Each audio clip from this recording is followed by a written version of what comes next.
आपकी वैल्यूज बनाता है, आपकी प्रोफाइल को हाई अप करता है। और इस जो एमएस का स्टूडेंट और पीएचडी का स्टूडेंट, उसके लिए रिसर्च आर्टिकल ऐसे ही है, क्योंकि एमएस के स्टूडेंट ने फर्दर जाना है पीएचडी के लिए। अच्छा, पीएचडी अगर पाकिस्तान में करना है, अगर आपके पास अच्छे रिसर्च आर्टिकल हैं, तो हर सुपरवाइजर की ख्वाहिश होगी कि मेरे पास ये स्टूडेंट है, मेरे पास स्टूडेंट, क्योंकि ये वेल ट्रेंड है।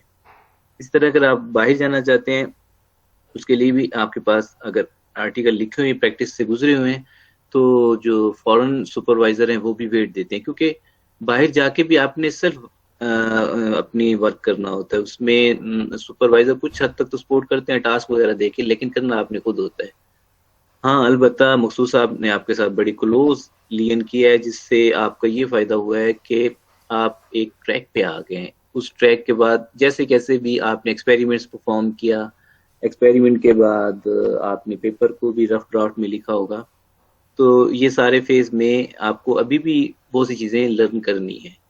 लेकिन एक समरी मैं आपको बताता हूँ कि चीजों को कंक्लूड जरूर करना है लाइफ में ना। कोई भी टास्क हो, आपने उसको कंक्लूड करना है। आपके केस में कंक्लूजन क्या है? पेपर कंप्लीट होने के बाद पेपर को सबमिट करना, ठीक है? और उस वक्त तक सबमिट करते रहना जब तक आपका पेपर पब्लिश ना हो जाए। अच्छा, कुछ इस हवाले से मेरा कुछ एक्सपीरियंस है जो मैं आपसे शेयर करना चाहूँगा।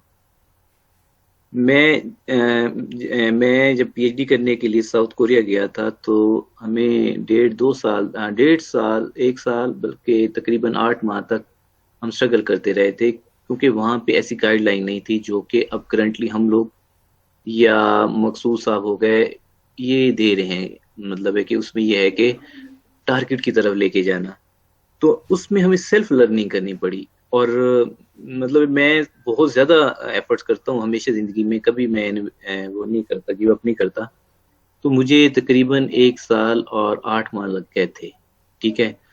एक वजह ये भी थी कि मेरा रिसर्च का बिल्कुल बैकग्राउंड नहीं था। मतलब है कि एमएससी थी, एमएस के बाद मेरी जॉब थी, उसमें रिसर्च वर्क ऐसे में बिल्कुल नहीं था।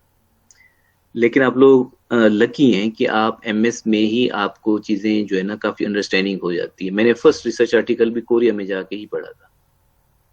और आप लोग लकी हैं माशाल्लाह कि आपको काफी इस चीज का पता लग चुका है कि रिसर्च आर्टिकल क्या होता है। उसमें एक्सपेरिमेंट जो है ना मेन पॉइंट होता है। हमारे रिसर्च एरिया में सबसे जो मेन चीज होती है वो है एक्सपेरिमेंट। अगर एक्सपेरिमेंट हमने अच्छा परफॉर्म कर लिया है तो हम राइटिंग की तरफ जाते हैं। ये आज की ये जो सेमिनार कह लें या प्रेजेंटेशन कह लें या लेक्चर कह लें या डिस्कशन कह लें, उसका मेन मकसद ये है कि आपने रिसर्च आर्टिकल कैसे लिखना है, ठीक है? अच्छा, एक आपको जो है ना अपना एक्सपीरियंस बता दूं 10 साल का, 8 साल का, सॉरी। लक बड़ी मैटर करती है। आप के पेपर आपने अच्छा लिखा हुआ है, अच्छा एक्सपेरिमेंट परफॉर्म किया हुआ है, पेपर नहीं निकलता, एफर्ट करनी पड़ती है। सम टाइम छोटा काम होता है, अच्छी तरह प्रेजेंट किया होता है, निकल जाता है। लेकिन यह है कि वर्क हमारे एरिया में बहुत जरूरी है कि एक्सपेरिमेंट प्रोसेस से जरूर गुजरा हो। तो प्रेजेंटेशन बड़ी मैटर करती है कि आर्टिकल को आपने स्ट्रक्चर कैसे बनाना है, उसमें क्या क्या चीजें हैं। अच्छा, मैं कुछ स्लाइड्स मैंने बनाई हैं आप लोगों के लिए, उम्मीद है कि वो जो है ना आपके लिए कुछ हेल्पफुल होंगी।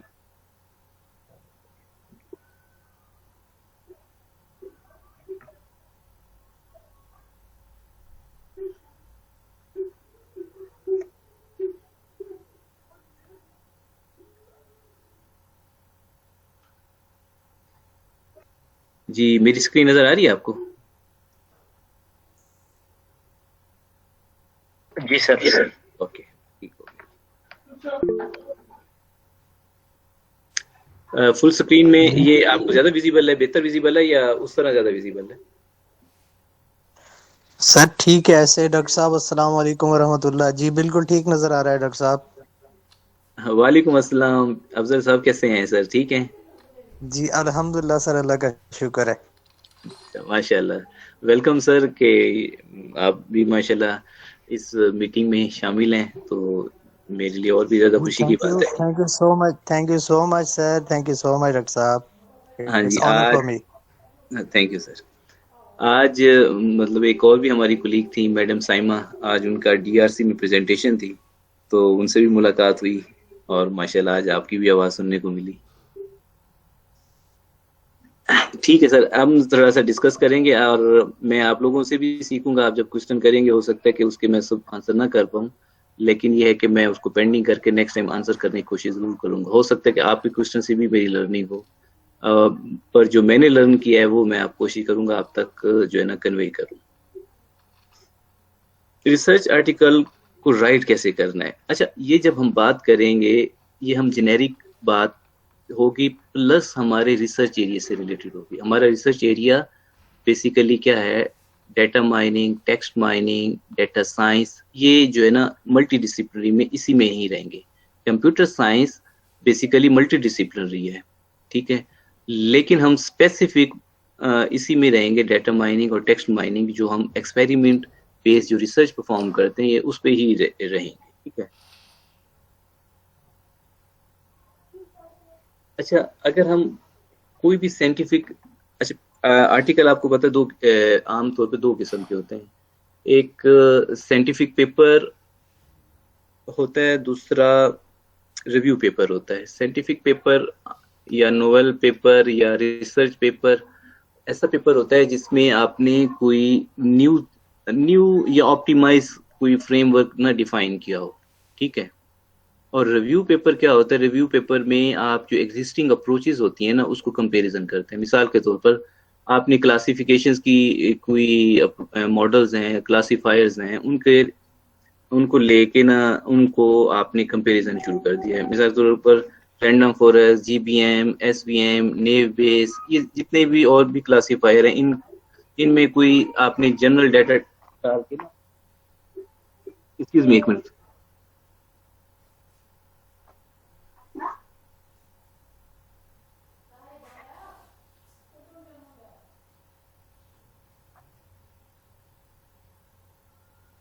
असल में बच्चे जरा टेलीविजन जरा ऊंची आवाज में कर रहे थे, मैं इससे उनको जरा वो करने गया था। अच्छा, तो जो रिव्यू पेपर होते हैं वो हमारी जो एग्जिस्टिंग अप्रोचेस होती हैं क्लासिफिकेशन की, फॉर एग्जांपल, या क्लस्टरिंग की देख लें, तो उनके ऊपर डाटा सेट्स अप्लाई करके रिजल्ट्स कंपैरिजन किया जाता है कि ये रैंडम फॉरेस्ट उस डाटा सेट्स पे कैसे परफॉर्म कर रहा है, जीपीएम ग्रेडियंट बूस्टिंग मशीन कैसे कर रही है, एसवीएम है, नेव बेस है, ये सिंपल डिसीजन ट्री है, या अदर और क्लासिफायर्स हैं, वो कैसे परफॉर्म कर रहे हैं। तो इस किस्म का जो कंपैरिजन है, ऐसे जो आर्टिकल्स होते हैं वो उसको रिव्यू पेपर या रिव्यू रिसर्च तो नहीं कहते, रिव्यू आर्टिकल कहते हैं, रिव्यू पेपर कहते हैं। मैं हमेशा आपको रिकमेंड करूंगा कि आपने साइंटिफिक पेपर ही लिखना है, जो है ना प्योर रिसर्च बेस्ड जो पेपर है ना, प्योर रिसर्च बेस्ड पेपर को ही आपको तरफ जाना चाहिए। उसके दो फायदे हैं मेरी अंडरस्टैंडिंग के मुताबिक। एक तो यह है कि उसकी वर्थ जो है ना फॉरेन जो सुपरवाइजर है उसको ज्यादा वेट देते हैं। अच्छा, जो रिव्यू पेपर है ना, तो वो एग्जिस्टिंग अप्रोचेस को आप स्टडी कर रहे होते हैं सिंपली, ठीक है, उसमें आपकी इनपुट नहीं आ रही होती। अच्छा, रिव्यू पेपर मेरे मुताबिक मुश्किल है, क्योंकि आपने जितनी भी एग्जिस्टिंग अप्रोचेस हैं उन सबको डिस्कस करना है, उस पर एक्सपेरिमेंट परफॉर्म करना है। समटाइम एक्सपेरिमेंट परफॉर्म नहीं भी करना पड़ता, लेकिन यह है कि आपको तमाम अप्रोचेस को कंपैरिजन करना पड़ता है। अच्छा, तो हमारे प्रोफेसर साहब, उनकी जो रिकमेंडेशन है वही मैं आपसे शेयर करता हूँ, और मेरी भी यही रिकमेंडेशन है कि रिव्यू पेपर से बेहतर है कि आप साइंटिफिक पेपर की तरफ जाएं। अच्छा, अब जब हम साइंटिफिक पेपर को देखते हैं तो उसके हम कितने सेक्शन देखते हैं? आमतौर पे 6 सेक्शन है। सेक्शंस ऊपर नीचे हो सकते हैं, डिपेंड करता है कि कौन सी डोमेन है। फॉर एग्जांपल बायोलॉजिकल है, बायो की है, केमिस्ट्री की है, फिजिक्स की है, इंजीनियरिंग है, डिफरेंट है। हमने पर्टिकुलरली अपने पॉइंट ऑफ व्यू से देखना, ठीक है। अच्छा, इसके 6 हिस्से हैं आमतौर पे। एब्स्ट्रैक्ट है, इंट्रोडक्शन है, मेथड्स हैं, रिजल्ट्स हैं, डिस्कशन है और रेफरेंसेस हैं। अच्छा, इसको एंड में मैंने 2 सब हेडिंग्स बना दी हैं, टाइटल और कीवर्ड्स, ठीक है। टाइटल और एब्स्ट्रैक्ट और ये कीवर्ड्स, ये 3 जो है ना आपके एडवर्टाइजमेंट वो हैं, व्यूज हैं, डिस्प्ले पॉइंट है आपके रिसर्च आर्टिकल के, ठीक है। जब भी ये किसी के पास पेपर सबमिट किया जाता है तो सबसे पहले वो टाइटल देखता है, उसके बाद एब्स्ट्रैक्ट, फिर उसके बाद कीवर्ड्स। टाइटल हमेशा आपने कोशिश करनी है एंड में लिखना है, ठीक है। हमारे यहाँ कुछ प्रैक्टिस की जाती है कि हम पहले ही लिख देते हैं, लेकिन जो रियल प्रैक्टिस है उसमें आपको हमेशा एंड में लिखना चाहिए। उसकी वजह यह है कि जब आप एक्सपेरिमेंट परफॉर्म कर रहे होते हैं, अच्छा एक और चीज भी मैं बता दूं, हमारी जो है पैटर्न है, कंप्यूटर साइंस का पैटर्न है, उसमें ये है कि हम पहले एक्सपेरिमेंट परफॉर्म कर लेते हैं, फिर पेपर लिखना शुरू कर देते हैं। अच्छा, कंप्यूटर साइंस में भी कुछ एरियाज ऐसे हैं जिसमें आपको एक्सपेरिमेंट की जरूरत ही नहीं पड़ती। फॉर एग्जांपल सॉफ्टवेयर इंजीनियरिंग है। अच्छा, उसके अलावा आपके जो है ये सिक्योरिटीज के हैं, इसमें भी आपको सिमुलेशन करते हैं, लेकिन यह है कि आप जो प्योर एक्सपेरिमेंट्स है उस साइड पे नहीं जाते, आप सिनेरियो बनाते हैं बेसिकली ना।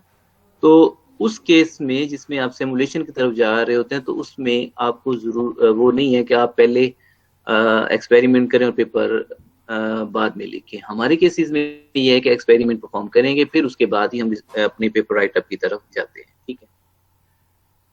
और बाकी जो केसेस हैं उसमें आप पेपर लिखते रहते हैं, साथ साथ जो है एक्सपेरिमेंट भी परफॉर्म करते रहते हैं। मैंने कई ऐसे मतलब अपने दोस्त देखे हैं जो कोरिया में थे, तो वो मैं उनसे पूछता था यार आपका एक्सपेरिमेंट किधर है, कहता है यार वो हो रहा है, सिमुलेशन हो रही है, अच्छा उसमें देखेंगे क्या रिजल्ट आता है, फिर उसके मुताबिक कर लेंगे।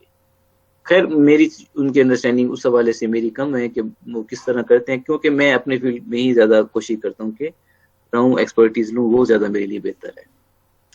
अच्छा, ये आपको बजाय 6 सेक्शंस और 2 इसके जो है ना सब सेक्शन कह लें या माइनर सेक्शंस कह लें, ये इसको आपको लाजमी फॉलो करने हैं अगर आपने एक पेपर लिखना है ना। इस सीक्वेंस के साथ इस सेक्शन, इन 6 हिस्सों को आपने लाजमी फॉलो करना है, ठीक है। सबसे पहले एब्स्ट्रैक्ट या हम उसको समरी भी कहते हैं, दूसरे नंबर पे इंट्रोडक्शन है, तीसरे नंबर पे मेथड या प्रपोज मेथडोलॉजी। अच्छा, इसको मटेरियल्स एंड मेथड्स भी कहते हैं। materials were called actually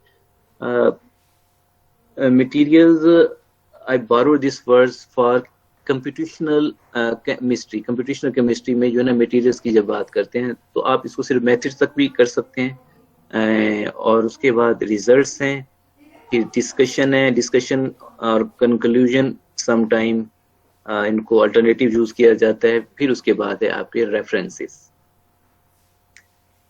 अच्छा जी, एब्स्ट्रैक्ट या समरी, मैं हमेशा एब्स्ट्रैक्ट या समरी को अपने एक्सपीरियंस के मुताबिक एंड में लिखता हूँ।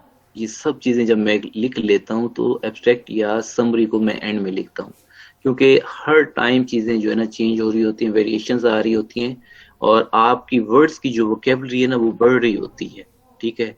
तो जब आप एंड तक चले जाते हैं तो आपको वो एब्स्ट्रैक्ट या समरी लिखने में बड़ी आसानी होती है।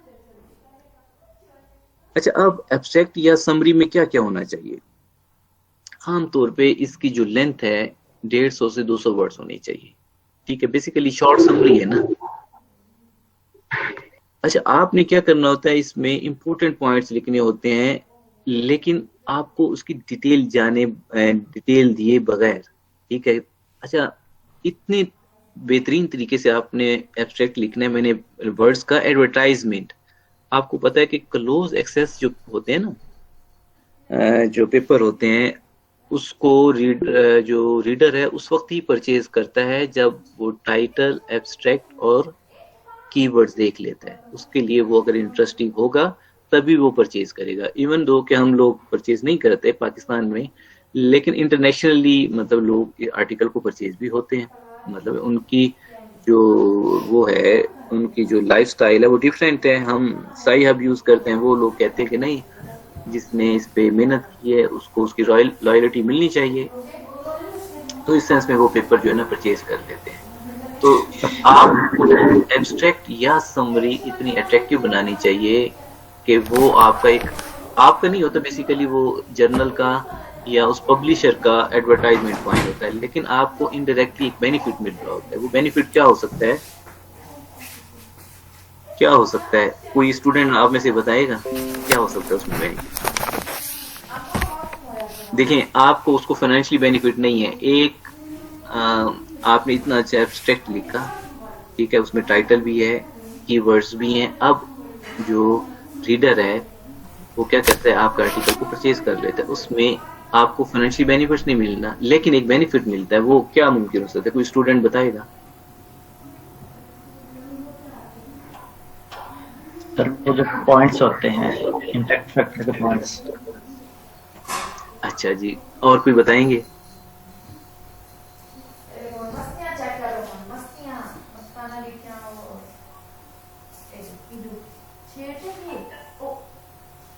सर अच्छा हमारे करियर पे क्या फायदा हो सकता है इसके बारे में, कि आगे हमारी फ्यूचर में हम अगर यूज करते हैं तो एक अच्छा वो है, हमारा पेपर आ जाता है उसके अंदर।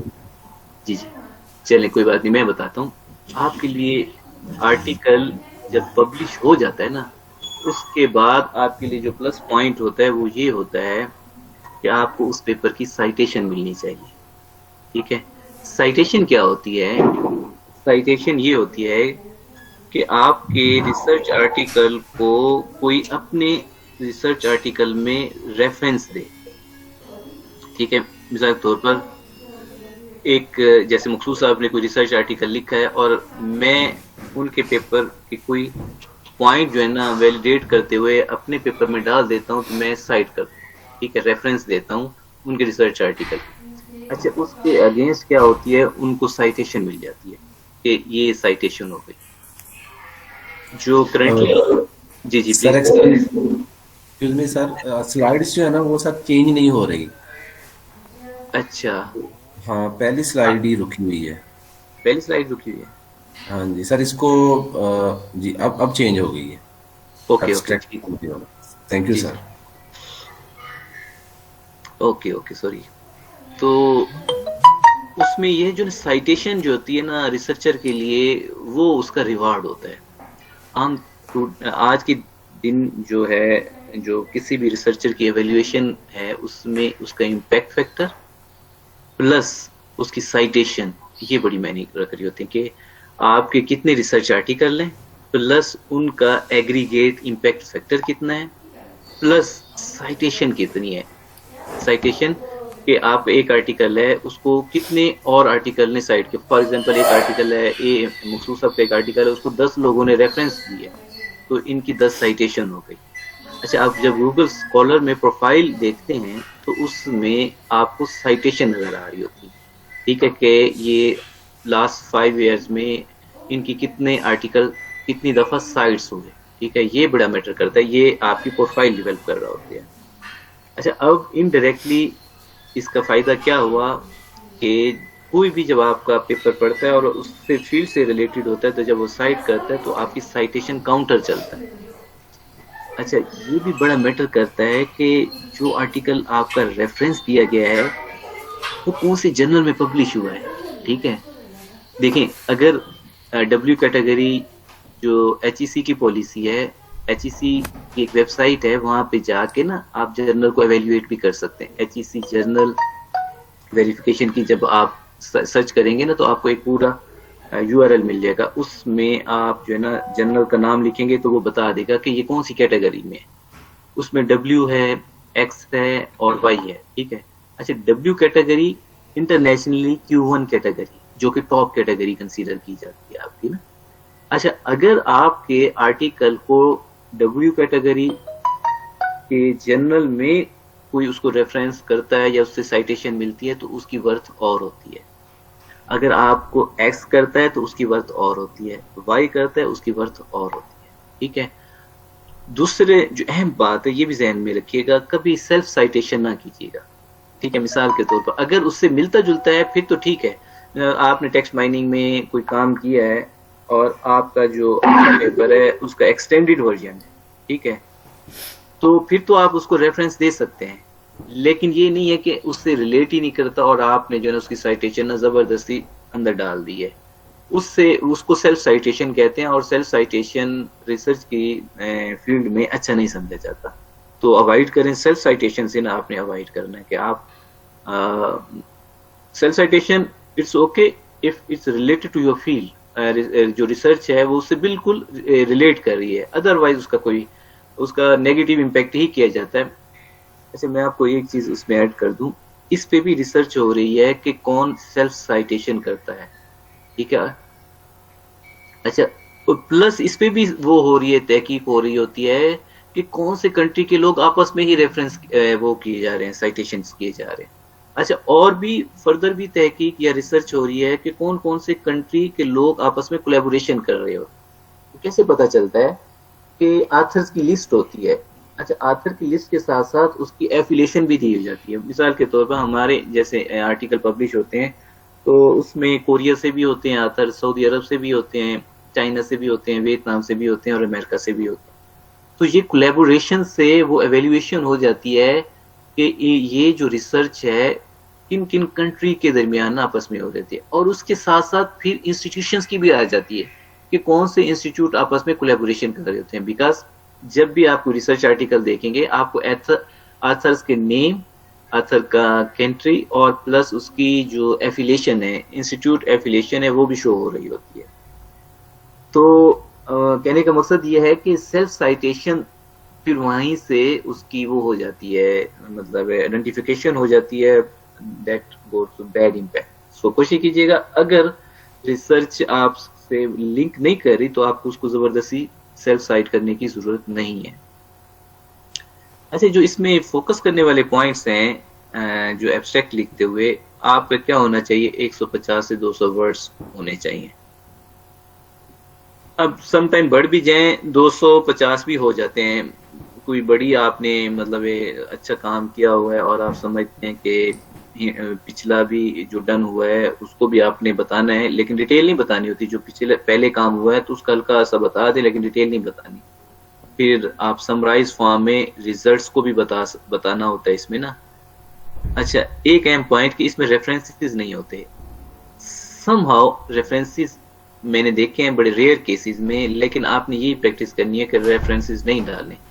बड़े कुछ जर्नल्स में मैंने बड़ी रेयर एग्जांपल्स देखी हैं, लेकिन आपने नहीं डालने। इवन कि एक मेरे पेपर में भी एब्स्ट्रैक्ट में रेफरेंस है, लेकिन वो अच्छी बात नहीं है। मुझे मेरे बहुत सीनियर प्रोफेसर साहब ने उन्होंने कहा कि डाल दो, कोई वो जो है ना ये इस केस में चल जाएगा। वो केस क्या था मैं बता देता हूँ।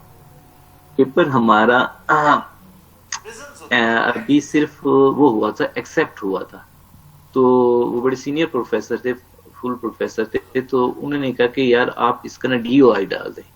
जबकि मैं उनको कहता रहा, उन्होंने कहा जी डाल दें, लेकिन फिर वो अगला पेपर भी पब्लिश हो गया।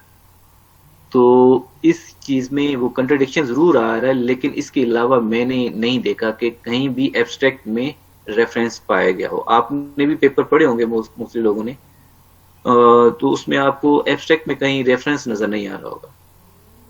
और ये अहम बात फिर इसमें मेंशन भी की हुई है, इस स्लाइड में मेंशन की हुई है कि आपने इसको आखिर में ही लिखना है। और इसको मैंने ग्रीन में लिखा है कि ये आपकी एडवर्टाइजमेंट है, ठीक है। तो इसको इतना अच्छा डिस्प्ले करना है ना कि लोग इसको पढ़ें, ठीक है। सबसे पहले इसको लिखने का तरीका आपने डोमेन बतानी। फॉर एग्जांपल आप ट्विटर क्लासिफिकेशन तरफ जा रहे हैं, कुछ सेंटीमेंट एनालिसिस कर रहे हैं, तो आप सेंटीमेंट एनालिसिस में वही पार्टिकुलर डोमेन कि आप कोई प्रोडक्ट की वो देखने जा रहे हैं, रिव्यूज की तरफ जा रहे हैं, या आप कोई पॉलिटिकल एफिलिएशन के व्यूज से जा रहे हैं, वो लिखना है। फिर इस पे क्या काम हुआ है और आपने क्या काम किया है, इसको आपने 200 और 150 से 200 वर्ड्स के दरमियान कंप्लीट करना है। ठीक हो गया। एब्स्ट्रैक्ट या समरी के हवाले से आपको कोई चीज की कंफ्यूजन है तो आप क्वेश्चन कर सकते हैं। जी डॉक्टर साहब, मेरे ख्याल में जो आपने कहा कि इसमें रेफरेंस नहीं होना चाहिए जो कि नेगेटिव इम्पैक्ट जाता है, आई थिंक सो एब्स्ट्रैक्ट जो होता है वो आपका आइडिया होता है, यानी कि टोटल ओवरऑल आपके पेपर का एक कंसेप्ट होता है। तो वो इसलिए हो सकता है कि आप अपने कंसेप्ट में ही किसी और का रेफरेंस दे रहे हैं, तो वो एक गोस नेगेटिव कि आप ये तो आप अपना आइडिया बता रहे हैं कि ये मेरा कंसेप्ट जो है वो शॉर्ट जिसे समरी कह रहे हैं हम, तो उसको हम आई थिंक सो इसलिए रेफर नहीं कर सकते कि मैंने ये कंसेप्ट वहां से लिया। आई थिंक सो हाँ, वो बिल्कुल सही है। उसमें थोड़ी सी मैं ये चीज ऐड कर दूं, वो इसमें एक पॉइंट ये भी लिखना होता है ना, व्हाट वाज डन, ठीक है। तो उसमें हमने रेफरेंस डाला था। वो जो रेफरेंस डाला था ना, आपका पॉइंट बिल्कुल वैलिड है, क्योंकि जब आप ही अपनी ही प्रेजेंटेशन करने जा रहे हैं तो उसमें आइडिया की तरफ जा रहे हैं, मेन आइडिया की तरफ जा रहे हैं, तो उसमें रेफरेंस देना मुनासिब नहीं है। हाँ, मेरे ख्याल में क्योंकि आपने जी बिल्कुल आपने कहा कि जो नेगेटिव जाता है, तो मेरे हिसाब से जो मतलब जो मुझे समझ आई डॉक्टर साहब वो ये है कि शायद ये वजह हो सकती है बेसिक अथेंटिक की, इस वजह से उसमें रेफरेंस नहीं होना चाहिए। तो जी जी ये बड़ा अच्छा लगा सर।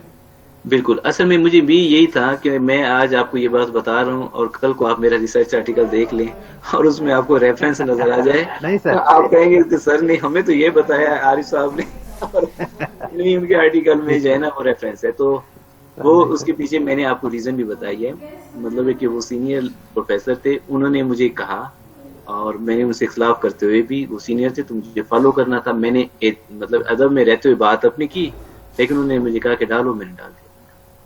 तो इस हवाले से तो इसलिए मैं बताना लाजमी समझ रहा हूँ कि जो पॉइंट है वो आपको भी क्लियर हो कि वो मैंने क्यों डाला था। क्योंकि मैं आज ये बात करके, जो मैंने बात कर दी वो आपके जहनों में रिकॉर्ड बन गई और आपका रिकॉल करेंगे और उसको बार बार रिकॉल करेंगे। तो हो सकता है कि मेरा वो रिसर्च आर्टिकल कभी आपके सामने आ जाए तो वो कंट्रडिक्शन आपकी आगे भी मतलब नजर ना आए, मेरी जो स्टेटमेंट्स में कंट्रडिक्शन नजर ना आए। जी कोई और कोई क्वेश्चन करना चाहे तो पूछ सकते हैं एब्स्ट्रैक्ट और समरी के हवाले से।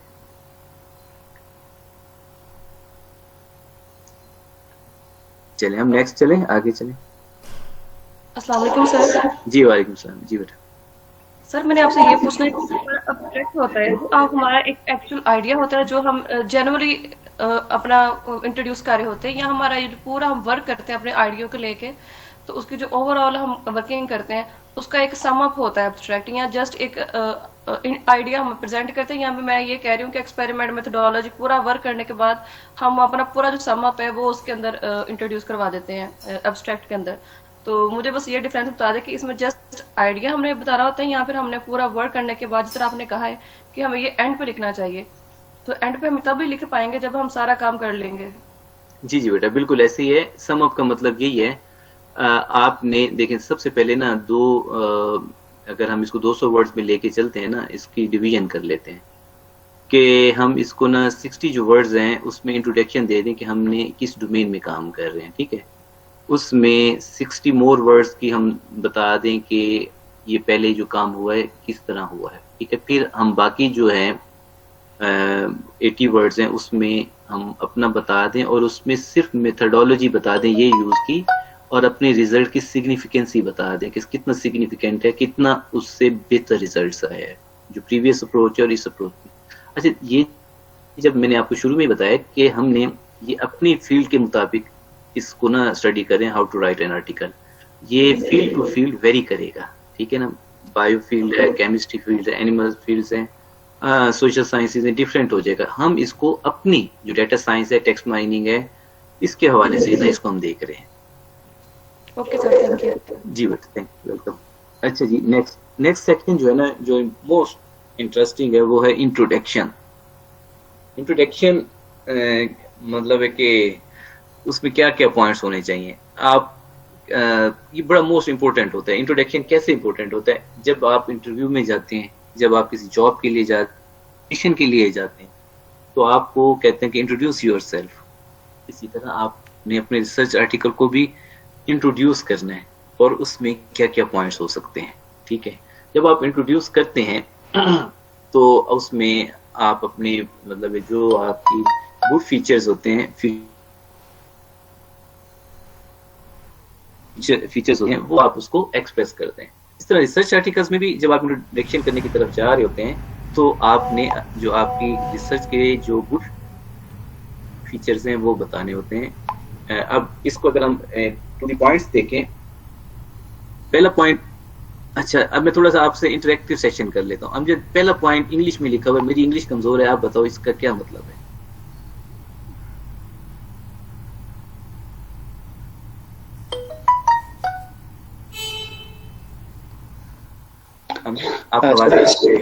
जी जी सर। सर इसमें हम देख रहे हैं कि हम जो काम कर रहे हैं वो क्यों कर रहे हैं, किस लिए कर रहे हैं।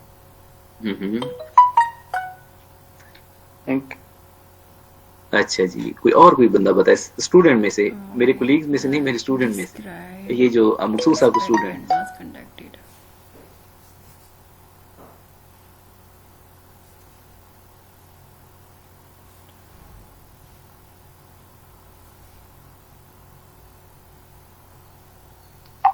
जी कोई बताए जो आपको समझ आया है। सर इसमें ये बताया गया है कि जो हम इंट्रोडक्शन लिख रहे हैं अस्सलाम सर इसमें background- जिस तरह लिखा हुआ है the introduction provide the background information necessity to understand why the described experiment was conducted. तो इसमें यही बताया जा रहा है कि जो प्रीवियस इन्फॉर्मेशन थी उसको जो एक्सपेरिमेंट किया गया वो क्यों किया गया और किस लिए किया गया। जी ओके, चलिए मैं थोड़ा सा बता दूं। सबसे पहले जब बात करते थे introduction provides the background information. अच्छा, बैकग्राउंड इंफॉर्मेशन आप देखें, आपने बेटा आपके क्या नाम है जो आपने लास्ट जो बताया, क्या नाम है बेटा आपका? सॉरी, मुकद्दस। जी मुकद्दस बेटा, आपने जो मुझे पता चला है मकसूद साहब ने शेयर किया, आपने एक्सपेरिमेंट परफॉर्म किया हुआ। आपने कौन सी डोमेन में एक्सपेरिमेंट परफॉर्म किया हुआ? सर मैंने नेटवर्किंग में किया है।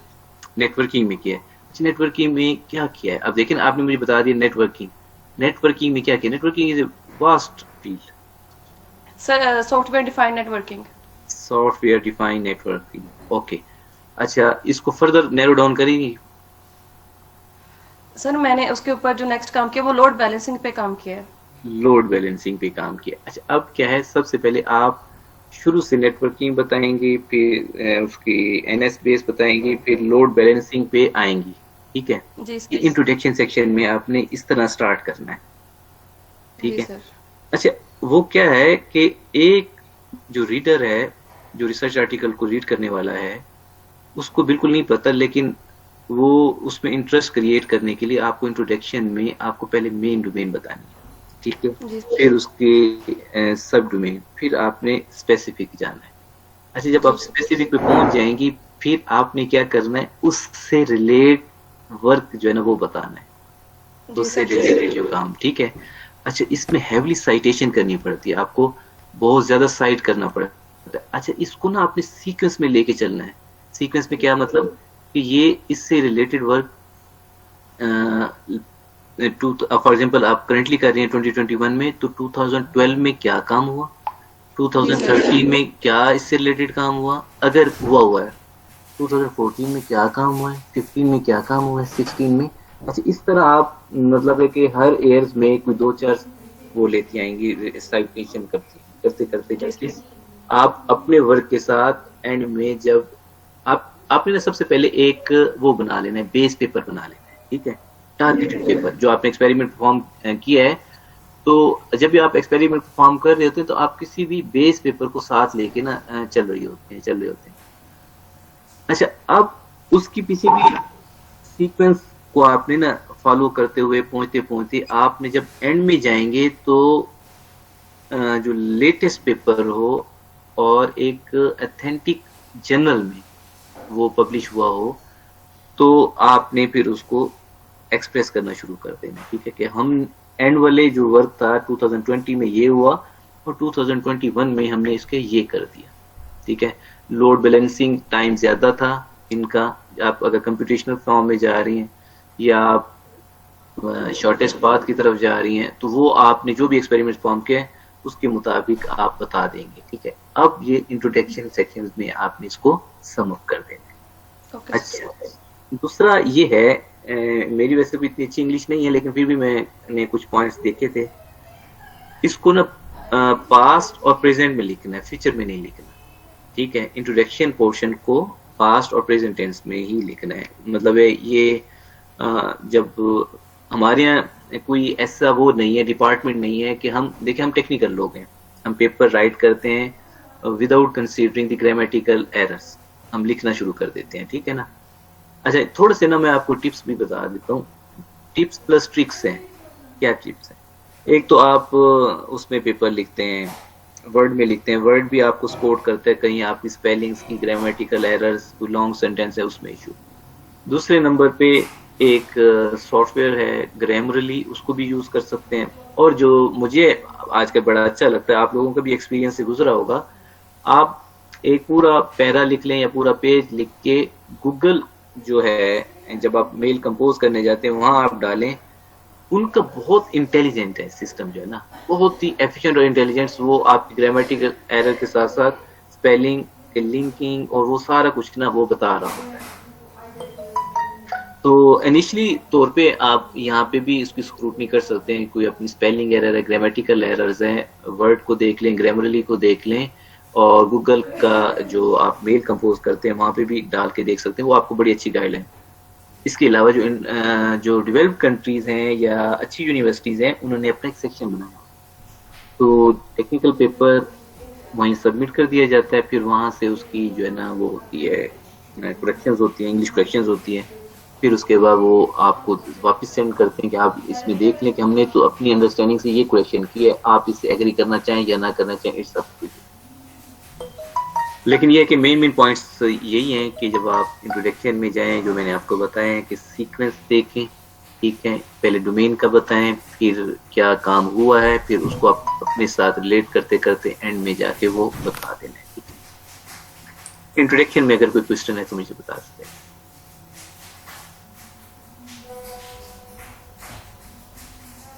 Okay, next methods, material and method. अस्सलाम वालेकुम। जी वालेकुम अस्सलाम। सर ये है कि जो इंट्रोडक्शन में हमारे पास हमने यानी कि जो जर्नल्स जिनको जो प्रीवियस काम हुआ है जिस पे हम यानी कि काम कर रहे हैं, उसमें जो प्रीवियस यानी कि काम हुआ है उसमें टॉप के जर्नल्स होंगे, तो उसके यानी कि हम पहले डिटेल देंगे एंड देन हम अपना काम एक्सप्लेन करेंगे जो हमने किया है उसमें नेक्स्ट यानी कि इन्हांसमेंट्स। हाँ जी बेटा, बिल्कुल। उसके साथ आपने लिंक किस तरह करना है। फॉर एग्जांपल आपने कोई एक्सपेरिमेंट परफॉर्म किया है, आपने किस चीज़ का एक्सपेरिमेंट बेटा परफॉर्म किया? सर आपने मेरा बेसिकली अभी फर्स्ट सेमेस्टर है और मैं यानी कि काम कर रहा था बाइनरी सर्च रिसर्च में, एक पेपर कर रहा था एल्गोरिथम एडवांस एल्गो का, जिसमें बाइनरी सर्च में एक पहले जो काम हुआ है वो है टर्नरी सर्च के नाम से। उन्होंने कि एट द सेम टाइम आप एरे को जो है वो 3 थ्रेड्स में डिवाइड करके दे दें और उसकी जो है वो यानी कि अगर आपका इनपुट साइड वेरी लॉन्ग हो तो उसकी यानी कि काफ़ी एफिशिएंसी इंक्रीज करती है। तो मैंने जो कोड किया था सबको मैंने दिखाया, वो क्वार्टरली सर्च का हमने उसे टाइटल दिया, यानी कि at the same time threads को इम्प्लीमेंट करके यानी कि अगर आपकी एरे का साइज वेरी वेरी लार्ज है तो उसको 4 पार्ट्स में डिवाइड करके हम जो है वो डिस्ट्रीब्यूट करें, तो उसमें हमारा काफ़ी यानी कि एफिशिएंसी इंक्रीज होती है। आपने कंप्यूटेशनल कॉस्ट को रिड्यूस किया है ऐसे? जी जी ठीक हो गया। तो आपने उसमें वो टाइम कैलकुलेशन फैक्टर्स कैलकुलेट किया है बेटा उसमें? जी एक तो चीज़ है जी, प्लीज बताएं। जी सर, जी यही कंप्यूटेशनल फैक्टर्स जो आप कह रहे हैं। ठीक हो गया, ठीक। देखिए इसमें मेथड जो आप बात कर रहे हैं उससे मैं थोड़ा सा लिंक यूं कर देता हूं कि बाइनरी, टर्नरी और क्वार्टरली सर्च नहीं हुई, टर्नरी तो हुई है मेरे इल्म में है, क्वार्टरली भी हुई होगी। नो सर, क्वार्टरली मैंने तो मेरे नॉलेज के मुताबिक मैंने जो पेपर सर्च किए मुझे तो ऐसा नहीं मिला। टर्नरी तक पेपर्स मैंने पढ़े हैं, मुझे मिले भी हैं, तो उन्हीं को मैंने स्टडी करके फिर नेक्स्ट जो यानी कि कोड मैंने एल्गोरिथम जो है वो क्वार्टरली के हवाले से उसमें फिर कोड किया और उसको अभी एक्सपेरिमेंट्स कुछ रहते हैं, लेकिन ये कि कोड कंप्लीट हो गया था उसमें। अब उसके आगे ग्राफ्स वगैरह और ये चीज़ें सर ने बताई थी। सही है। और फिर आगे ये राइट अप का जो काम है वो स्टार्ट करना था। ठीक है। अच्छा, दूसरा ये है कि मैं ना थोड़ा सा आपके साथ वो ऐड कर दूं। जी जी सर। ये जो बेसिक जो सर्च एल्गोरिथम्स है ना, जी जी सर, इसको इम्प्रूव करना आई थिंक थोड़ा सा मुश्किल हो जाता है। जी जी, बहुत मुश्किल हो जाता है मेरी अंडरस्टैंडिंग के मुताबिक। कहीं ना आप लिटरेचर रिव्यू करते हुए जो है ना आप में कहीं ना कहीं वो हो गया है, स्किप हो गया है। जी जी सर। क्योंकि जो बेसिक एल्गोरिथम्स मतलब जिस तरह ये फॉर्म्स हैं, इसको वैलिडेट करना बड़ा मुश्किल हो जाता है। क्योंकि ये आपने बाइनरी सर्च कब हुई थी, मतलब आप उसका अगर वो देखें एयर, तो आई डोंट नो, मेरे ख्याल में ये तो बहुत 19वीं सदी से भी पहले इसकी ना वो वर्किंग स्टार्ट हो गई होगी। अच्छा, ऐसी है ना, अब जब आप साइट करते करते आ जाएंगे। जी जी सर। मेरा जाती जो है नुक्ता नज़र ये है कि अगर हम हॉट फील्ड में काम करें ना, जिसमें क्योंकि मैंने आपको स्टार्ट में ही बताया कि एक रिसर्चर की जो वो है प्रोफाइल है, उसकी वर्थ है, उसकी पब्लिकेशंस है, ठीक है, तो उस काम की अपनी वर्थ है। जो आप कर रहे हैं उसकी एमए से इनकार नहीं है। जी जी सर। लेकिन ये है कि आपको शॉर्टेस्ट टाइम में जो है ना मैक्सिमम अगर रिजल्ट्स देने हैं और आपको मतलब है फर्दर पीएचडी की तरफ मूव करना है, तो आप जो हॉट फील्ड है ना करंटली उसको आप पकड़ लें और उस पर काम करना शुरू कर दें। जी सर, असल में क्लास में यानी कि हम हमारा सब्जेक्ट था ना फर्स्ट सेमेस्टर में, तो जी जी सर ने बेसिकली ये आइडिया दिया था, तो उनको किसी बच्चे ने इनके पहले से एक कोड दिया हुआ था वो जी इनकम, जी, तो मैंने इस हवाले से फिर उसको आगे कंटिन्यू किया था क्योंकि ठीक है। फर्स्ट था ना। तो आज सर मखसूस साहब ने यानी कि उनसे मैंने रिक्वेस्ट की कि जब सर के सेशन हो तो काइंडली मुझे इसमें एडअप कर दें, तो इसलिए फिर मैं सही हो गया, ठीक हो गया। नेक्स्ट इंशाल्लाह जो है जो हॉट फील्ड्स हैं इंशाल्लाह उसमें भी काम स्टार्ट करेंगे। हाँ जी, हाँ जी, बिल्कुल। जी जब हम लोग कोरिया गए थे पीएचडी करने के लिए, तो हमारे जो प्रोफेसर साहब थे उनका रिसर्च एरिया था एम्बेडेड सिस्टम। जी सर। अब बड़ा इंटरेस्टिंग है, उसमें भी यही बेसिक एल्गोरिथम्स की इम्प्रूवमेंट्स के हवाले से। तो वो हमारे जो प्रोफेसर साहब कहते हैं कि ये बड़ा बुरा फील्ड है। मैंने ना 4 साल में ना सिर्फ एक ही पेपर लिख पाया हूँ, तो मैं आपको रिकमेंड करूंगा कि इस फील्ड में ना आए। तो उन्होंने फिर हमें रिकमेंड किया था डेटा माइनिंग ना, जी जी ये है 2014 की बात, उस वक्त बड़ा हॉट चल रहा था। अच्छा, वो उनका फील्ड भी नहीं था, तो फिर उन्होंने अपने एक दोस्त से रिक्वेस्ट की थी, वो फिर हमारे कोर्स सुपरवाइजर बने थे, वो अमेरिका में होते थे, एक दूसरे डॉक्टर ऑन होते हैं वो दूसरी यूनिवर्सिटी में। फिर वो इस तरह सेशन मैनेज करके ना फिर हमें वो मोटिवेट करते थे कि जो हॉट फील्ड है उसकी तरफ रहें, ताकि आपकी जो है ना पब्लिकेशंस हो। देखें, पब्लिकेशन अभी स्टिल जो है ना वो है हमारी ना वर्थ है, जी सर। मतलब स्टूडेंट्स के हवाले से भी और जो टीचर्स हैं उनके हवाले से भी, उनकी प्रोफाइल भी, और यूनिवर्सिटी की जो प्रोफाइल है उसमें जो आपने रैंकिंग का नाम सुना होगा, यूनिवर्सिटी की जो रैंकिंग बनती है उसमें 20% इसका कंट्रीब्यूशन होता है। अगर यूनिवर्सिटी की फैकल्टी पब्लिकेशंस कर रही है तो उसकी वेटेज 20% है, ठीक है। 40% आपका एकेडमिक है, ठीक है, 40% और तरह के हैं, लेकिन 20% इसकी वेटेज भी है रिसर्च के पॉइंट। जी सर, थैंक यू। अच्छा जी, अब मेथड्स, मटेरियल्स एंड मेथड्स की बात करें तो आपने क्या करना है, एक्सपेरिमेंट को डिटेल डिस्क्राइब करना है, ठीक है, कि आपने क्या डेटा सेट यूज किया, ठीक है, उस डेटा सेट्स में कितनी क्लासेस हैं, बड़ी मैटर करती है। आपने डिटेल बताना है, क्या वो डेटा सेट बैलेंस है या इम्बैलेंस डेटा सेट है। बैलेंस डेटा सेट क्या होता है, ऐसे डेटा सेट होता है जिसमें क्लासेस इक्वल आर सम और डिफरेंट हो। फॉर एग्जाम्पल 2 क्लासेस हैं 0-1 की, तो 48-52 is okay, 48-5-55 is okay, 40-60 is okay, right. अगर कहीं पे 80 और 20 आ जाती हैं तो वो इम्बैलेंस डेटा सेट आ जाता है, ठीक है। डेटा सेट जो आप परफॉर्म कर रहे हैं उसका पहले सबसे पहले बताना जरूरी है।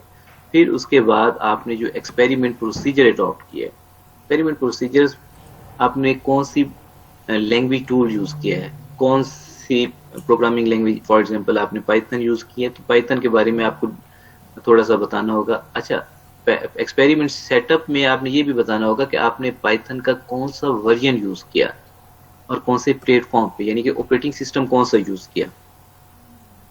वजह ये होता है कि जब नेक्स्ट कोई इस आर्टिकल को पढ़े तो वो उसी ही इन्वायरमेंट में बैठ के काम करे जिस इन्वायरमेंट में आपने काम किया है, तो उससे अगर अच्छा रिजल्ट है तो वो फिर बता सकता है कि ये वर्क जो है ना मैंने इस तरह किया है। और सबसे अहम बात, आपने अपने रिजल्ट्स को ओपन रखना है, ठीक है। देखें, आपने कोड को भी ओपन रखना है जब आपका पेपर पब्लिश हो जाए। अब आप कहेंगे यार कोड कैसे ओपन करें, गिटहब रिपोजिटरी है, वहां पे आप अपना कोड बुक रख सकते हैं, ठीक है। और जब आपका पेपर पब्लिश हो जाए तो उसको आप ओपन कर दें। देखें, आप रिसर्च आपने ऑनेस्टली करनी है, ये आपने जिंदगी में ज़हन रखिएगा। जो कमजोर लोग होते हैं रिजल्ट्स को मैनिपुलेट करते हैं या फेक रिजल्ट्स डालते हैं। मुझे बड़ा अफसोस हुआ था और मैं 2-3 दिन मेरा दिल बड़ा रंजीदा रहा था जब मैं कोरिया में था। तो जब हमें रिसर्च एथिक्स पढ़ाए जा रहे थे तो उसमें उन्होंने एक पाकिस्तानी स्टूडेंट की एग्जांपल्स दी थी और कि उसने इस तरह कॉपी पेस्ट करके रिसर्च की थी, ठीक है, और वो पकड़ा गया था, ठीक है। तो आप जब बाहर बैठे हो तो आप मतलब है इस तरह आपके, देखें वहाँ ही तो पाकिस्तानी है ना सब, मुझे नहीं पता वो लाहौर का है, कराची का है, गुजरांवाला का, पेशावर का है, ये पाकिस्तानी। अच्छा, अब वो उन्होंने रिसर्च मेथोडोलॉजी में उसकी एग्जांपल दी और वो वीडियो लेक्चर्स थे और वीडियो लेक्चर्स मतलब ये है कि वो हमेशा के लिए बन गए। आज मैं एक लेक्चर दे रहा हूँ ना, आज रिकॉर्डिंग नहीं हो रही, तो ये बात आज यहाँ खत्म हो जाती है। लेकिन जब वीडियो लेक्चर बन जाते हैं तो वो बार बार रिपीट होती है वो बात। तो मेरी रिक्वेस्ट है आप सब लोगों से, आप कभी इस चीज में ना पड़िएगा कभी भी, ठीक है। टेम्परेरी बेनिफिट्स वो बेनिफिट्स नहीं होते। बेनिफिट्स वही होते हैं जो मतलब आप पायदार होते हैं, जिस पे आप फुटिंग होती है, जो आपने खुद काम किया हुआ है, वही बेहतरीन काम है, ठीक है। थोड़ा सा टाइम ज्यादा लग जाए, 78 से 80 करते हुए मुझे 1 साल लग गया था एक्यूरेसी को करते हुए, ठीक है ना, लेकिन मैं उससे हटा नहीं था। तो आपकी फुटिंग इस तरह ही बनेगी। और वो मतलब 3 दिन मैं बड़ा डिस्टर्ब रहा। उसके बाद पाकिस्तानियों ने फिर इतना अच्छा काम किया कि वहां पे सिर्फ वो पाकिस्तानी स्टूडेंट्स को ही वो लेते हैं उस पूरे डिपार्टमेंट में। मतलब बाकियों के भी लेते हैं, लेकिन वो ज्यादा प्रेफर पाकिस्तानियों को ही करते हैं। तो फिर आप मेहनत करके उस जो एग्जाम्पल्स को उसको वो भी कर सकते हैं, रिवर्स भी कर सकते हैं। कहने का मकसद ये है फेक रिजल्ट्स नहीं डालने, ठीक है।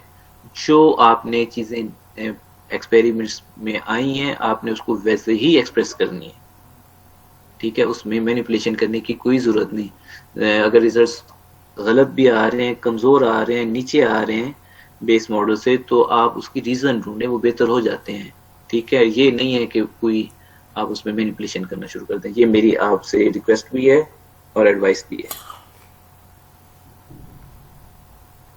अच्छा, इसमें जो और दूसरा पॉइंट है कि आपने इसको प्रोसीजर और रिजल्ट्स को किस में बयान करना है, पास्ट में करना है, ठीक है, माजी में, क्योंकि आपने वो कर चुके हैं, ठीक है। और क्या आपने उससे कंक्लूड किया, क्या आपने उससे हासिल किया उस रिजल्ट से, ठीक है। मैथमेटिकल इक्वेशंस को जो है ना आपने डिस्क्राइब करना है। मैथमेटिकल इक्वेशंस जो आप देखिए 2 तरीके होते हैं, एक तो एक्सपेरिमेंट से भी आप फॉर्म कर सकते हैं, दूसरा मैथमेटिक वे से भी अपने उस जो मॉडल आपने जो फ्रेमवर्क बनाया है उससे भी एक्सप्रेस कर सकते हैं। अच्छा, दोनों का कॉम्बिनेशन हो ना तो पेपर में खूबसूरती आ जाती है, बहुत ज्यादा खूबसूरत हो जाता है। और उसमें अच्छा खूबसूरती डजंट मीन के वो एक्सेप्ट हो जाएगा, लेकिन ये है कि फर्स्ट टाइम जब आपका पेपर आप लिख लेते हैं तो वो किसी जर्नल में आप सबमिट करा देते हैं। सबसे पहले उसको ना एडिटर देखता है। एक जर्नल में ना चीफ एडिटर होता है, फिर उसके अंदर एडिटर्स होते हैं। अच्छा, एडिटर जो है ना उस पेपर को ऐसे रिव्यू करता है। अच्छा, वो उसको डिटेल रिव्यू नहीं करता, सिर्फ ऐसे सरफेस रिव्यू करता है, ठीक है, कि इसमें क्या है। सरफेस रिव्यू में वो देखता है टेबल कैसी बनी हुई, इमेजेस कैसे बने हुए, ठीक है, फिगर्स कैसी हैं। अच्छा, उसका स्ट्रक्चर ये सारा डिटेल बना हुआ है, ये नहीं है कि एब्स्ट्रैक्ट उसने 2000 वर्ड्स का लिख दिया या 300-400 वर्ड लंबा चौड़ा लिख दिया। वो ये सारी चीजें जो है ना देखता है। उसके बाद फर्दर वो उसकी प्रोसीडिंग करता है। अगर उसको पसंद नहीं है तो वो वहीं से डिक्लाइन कर देता है, वापस भेज देता है। अगर उसको पसंद हो गया तो फिर उसका स्टेटस चेंज करा देता है। स्टेटस चेंज इस तरह हो जाता है कि वो उसको रिव्यूअर असाइन कर देता है ये, और रिव्यूअर को रिक्वेस्ट करता है कि ये एक मेरे पास आपके फील्ड से रिलेटेड आर्टिकल आया है या पेपर आया है, इसको काइंडली रिव्यू कर दो। तो इसीलिए जो है ना आपने ये सारी जो बेसिक चीजें हैं ना उसको लाजमी आपने देखनी है कि अगर उसमें मैथ होगा, एक्सपेरिमेंट्स के बारे में दिया होगा तो रिव्यूअर को वो फौरन अटेंड करेगा। जैसे आज जो है ना हमारी कोलीग है मैडम साइमा खोसा ना, तो हम उसमें इक्वेशन डाली हुई थी। तो यहाँ पे जो DRC डिपार्टमेंटल रिसर्च कमेटी होती है उसमें उन सब लोगों ने उसको अप्रिशिएट किया कि बड़ा अच्छा भी मैथमेटिकल वे से ना इस चीज को लिखा हुआ है। तो आप अपने पेपर में भी अगर मैथमेटिक इक्वेशंस डालेंगे तो वो वेल डिस्क्रिप्टिव हो जाएगा और वो बड़ा अट्रैक्टिव हो जाएगा, एडिटर के लिए वो बड़ी आसानी हो जाएगी। अच्छा, एक्टिव वॉइस और पैसिव वॉइस, एक एक्टिव वॉइस और पैसिव वॉइस शायद आपको अंदाजा ही है, बल्कि काफी, तो आपने एक्टिव वॉइस में ही जो है ना अपनी वॉइस को क्रिएट करना है जो आपने एक्सपेरिमेंट परफॉर्म किया है, because you are the active member of this research, so you try to write in the active voice form, right? अच्छा, कोशिश कीजिएगा ये शॉर्ट वर्ड्स ना लिखिएगा, जैसे कि एक मैंने एग्जांपल भी दी, you did not को did not इस तरह ना, इस तरह फॉर्म में ना लिखिएगा जो आमतौर पे आपको ब्लॉग्स में नजर आ जाती है, या समटाइम जो इंग्लिश स्पीकर हैं वो इस तरह की राइटिंग कर जाते हैं, तो इसको आपने वाज़े ही लिखना होता है, ठीक है। अच्छा, अगर आप किसी को कंपैरिजन फॉर्म में जा रहे हैं और ऑलरेडी उस पर काम हुआ है, तो आप सिंपली रेफरेंस दे दें, ज़रूरी नहीं है कि उसकी तमाम अप्रोच जो है ना आप उसको लिखने शुरू कर दें, ठीक है। मेन पॉइंट्स ये हैं, डेटा सेट्स को डिटेल डिस्क्राइब करना है कि डेटा सेट्स में क्या है, डेटा सेट्स के रिकॉर्ड्स कितने हैं, डेटा सेट के थोड़ा सा आपने सैंपल दे देना है, ठीक है, और बता देना है कि उसमें अगर एक क्लास है तो उसके कितने रिकॉर्ड्स हैं, दूसरी क्लास है तो उसके कितने रिकॉर्ड्स हैं। फिर उसके बाद आपने जो उस पर प्रोसेस अप्लाई किया है, ठीक है, एक्सपेरिमेंट एनवायरनमेंट बयान करनी है कि एक्सपेरिमेंट किस एनवायरनमेंट में किया गया, कौन सा प्लेटफॉर्म था, ठीक है, कौन सी प्रोग्रामिंग लैंग्वेज थी, प्रोग्रामिंग लैंग्वेज का वर्जन कौन सा था, कौन सी आपने लाइब्रेरी यूज की और कौन सी लाइब्रेरी का वर्जन था। अच्छा, फिर आपने उस पर जो एक्सपेरिमेंट्स परफॉर्म किए, फॉर एग्जांपल प्री प्रोसेसिंग की, तो प्री प्रोसेसिंग डेटा सेट्स उठा के एक सैंपल डेटा सेट उठाना है, उसकी रॉ फॉर्म क्या थी और आफ्टर प्री प्रोसेसिंग उसकी फॉर्म क्या हो गई। अच्छा, फिर उसके बाद आपने प्री प्रोसेसिंग के बाद आपने फीचर्स कोई किए हैं, फीचर परफॉर्म किए हैं, आपने वही ट्वाई डेटा सेट उठा के उस पे आपने बताना है कि अगर ये डेटा सेट हो मैट्रिक्स में बन गया है, तो इसके बाद फीचर जब हम कर लेते हैं उसके बाद मैट्रिक्स की शक्ल ये हो जाती है। जैसे कि टेक्स्ट माइनिंग में अगर जाते हैं, प्री प्रोसेसिंग में ये होता है कि आप स्पेलिंग कलेक्शन करते हैं, ठीक है, all caps into converted to small caps, ठीक है, आप उसमें आर्टिकल्स को रिमूव करते हैं, ठीक है, और जैसे ए एन अर्दी है, ये हेल्पिंग वर्ड्स हैं, इसको रिमूव कर देते हैं, ये प्री प्रोसेसिंग का हिस्सा बन जाती हैं आपकी। फिर क्या होता है, फॉर एग्जांपल आप फीचर ले रहे हैं टर्म फ्रीक्वेंसी या TF IDF लेते हैं, तो फिर आप उसी में से सैंपल डेटा सेट उठा के आपने TF कैलकुलेट करना है, TF IDF कैलकुलेट करना है, TF कैसे कैलकुलेट करते हैं उसी डेटा सेट को ऑपरेट करके, इसी तरह TF IDF की मैथमेटिकल इक्वेशंस आपने डाल देनी है और उसके वो कर देना, परफॉर्म कर देना है। फिर आपने उसमें जो आपका चीज़ें रिजल्ट्स बन जाती हैं तो फिर आपने उसको डिस्प्ले करा देना होता है। जी, मेथड्स या एक्सपेरिमेंट सेटअप या प्रपोज मेथडोलॉजी, ये इसकी हेडिंग हो सकती है। इसमें कोई क्वेश्चन है तो आप बता सकते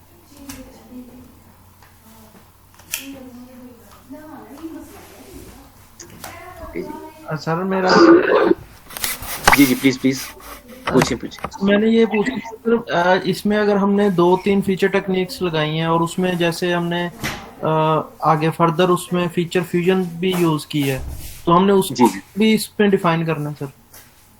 हाँ जी, देखें, अगर आप उस ट्वाई डेटा सेट के जरिए एक्सप्रेस कर सकते हैं, ठीक है, समटाइम्स होता है कि आप ट्वाई डेटा सेट के थ्रू एक्सप्रेस नहीं कर सकते, ठीक है, खासकर जो इमेज प्रोसेसिंग का है उसमें आपके लिए बड़ा मसला हो सकता है, ठीक है, लेकिन टेक्स्ट माइनिंग में अगर हम रहें तो फिर आप उसमें कर सकते हैं। जैसे आप फ्यूजन्स की बात कर रहे हैं, फ्यूजन अगर आपने रिजल्ट्स लेवल पे किया है तो उसको तो बड़े अच्छे तरीके से आप बता सकते हैं कि भाई ये क्लासिफायर्स थे, ठीक है, फिर इनके रिजल्ट्स को हमने फ्यूजन्स किया है।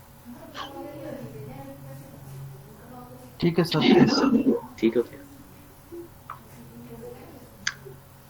रिजल्ट्स ये बड़ा अच्छा मुझे हमेशा अच्छा लगता है। मैं किसी भी जब रिसर्च आर्टिकल को देखता हूँ ना, सबसे पहले एब्स्ट्रैक्ट पढ़ता हूँ, फिर मेथडोलॉजी, फिर रिजल्ट्स में जाके सिर्फ और सिर्फ टेबल और फिगर देखता हूँ। अच्छा, मतलब जो मुझे अट्रैक्ट करती हैं जो चीज़ें ना, मैं अगर एक रीडर हूँ तो मुझे क्या अट्रैक्ट करते हैं, एब्स्ट्रैक्ट पढ़ा, फिर उसके बाद मैं मेथडोलॉजी में जाके मेथडोलॉजी पढ़ता नहीं हूँ, अगर उसने डायग्राम दी हुई तो उससे मैं उसको ना कोशिश करता हूँ कि पकड़ लूँ क्या पॉइंट, फिर मैं सीधा रिजल्ट्स में जाता हूँ कि इसकी मेथडोलॉजी अगर हम प्रीवियस रिजल्ट से कंपैरिजन कर रहे हैं तो उसका रिजल्ट्स क्या आ रहा हो। रिजल्ट्स आमतौर पे 2-3 तरीकों से आप एक्सप्रेस करते हैं, ग्राफ्स भी होती हैं, टेबल्स भी होते हैं, आप उसको डिस्क्राइब भी करते हैं, ठीक है। डिस्क्रिप्शन आपने इस तरह करनी है, देखिए कुछ डाटा आपका टेबल में पड़ा हुआ है तो आपने किसी को इस तरह राइट करके बताना है कि उसको टेबल नजर नहीं आ रही, या नजर आ रही है तो आपने उसके पार्टिकुलर कॉलम्स को लेके ना डिस्क्राइब करना है। अच्छा, कंपैरिजन है तो फिर आपने उसका रेफरेंस दे के जो आपका प्रीवियस वर्क हुआ है उसके साथ फिर आपने मेंशन करना है। रिजल्ट्स में रेपिटेशन नहीं करनी, यानी कि एक इंफॉर्मेशन बिल्कुल विजिबल है फिगर में या चार्ट्स में, तो आप उसमें वो बताना शुरू कर दें कि ये देखें जी यहाँ पे ये नजर आ रहा है तो यहाँ पे ये नजर आ रहा है। नहीं, आप फिर उसका कंपैरिजन बताना शुरू कर दें। ठीक है कि इसमें हमारे वर्क की वजह से इसकी एक्यूरेसी इतने % बढ़ गई। ठीक है, टेबल में नजर आ रहा है कि उसने 70 किया, हमारे रिजल्ट ने किया, तो हमने ये नहीं बताना है table showing 70% and our approach showing 80%। आपने फिर इसको कैसे कर देना है कि अवर मेथोडोलॉजी इंक्रीज द एक्यूरेसी 10%। ठीक है, पॉइंट फॉलो किया है आपने बेटा?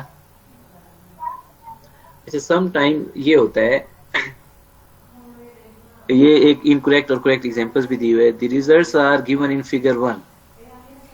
अच्छा, आपने उसको एलेबोरेट करना है। Temperature was directly proportional to metabolic rate, fig 1. Excuse me.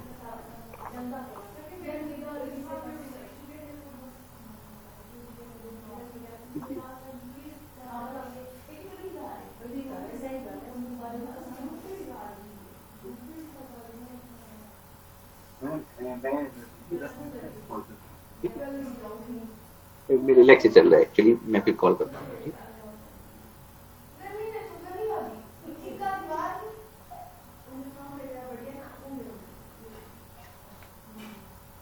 अच्छा, इसमें ना फिगर जो है ना आपने हमेशा एब्रीवेट फॉर्म में लिखना है। फिग डॉट के साथ जो है ना आपने उसको मेंशन कर देना है।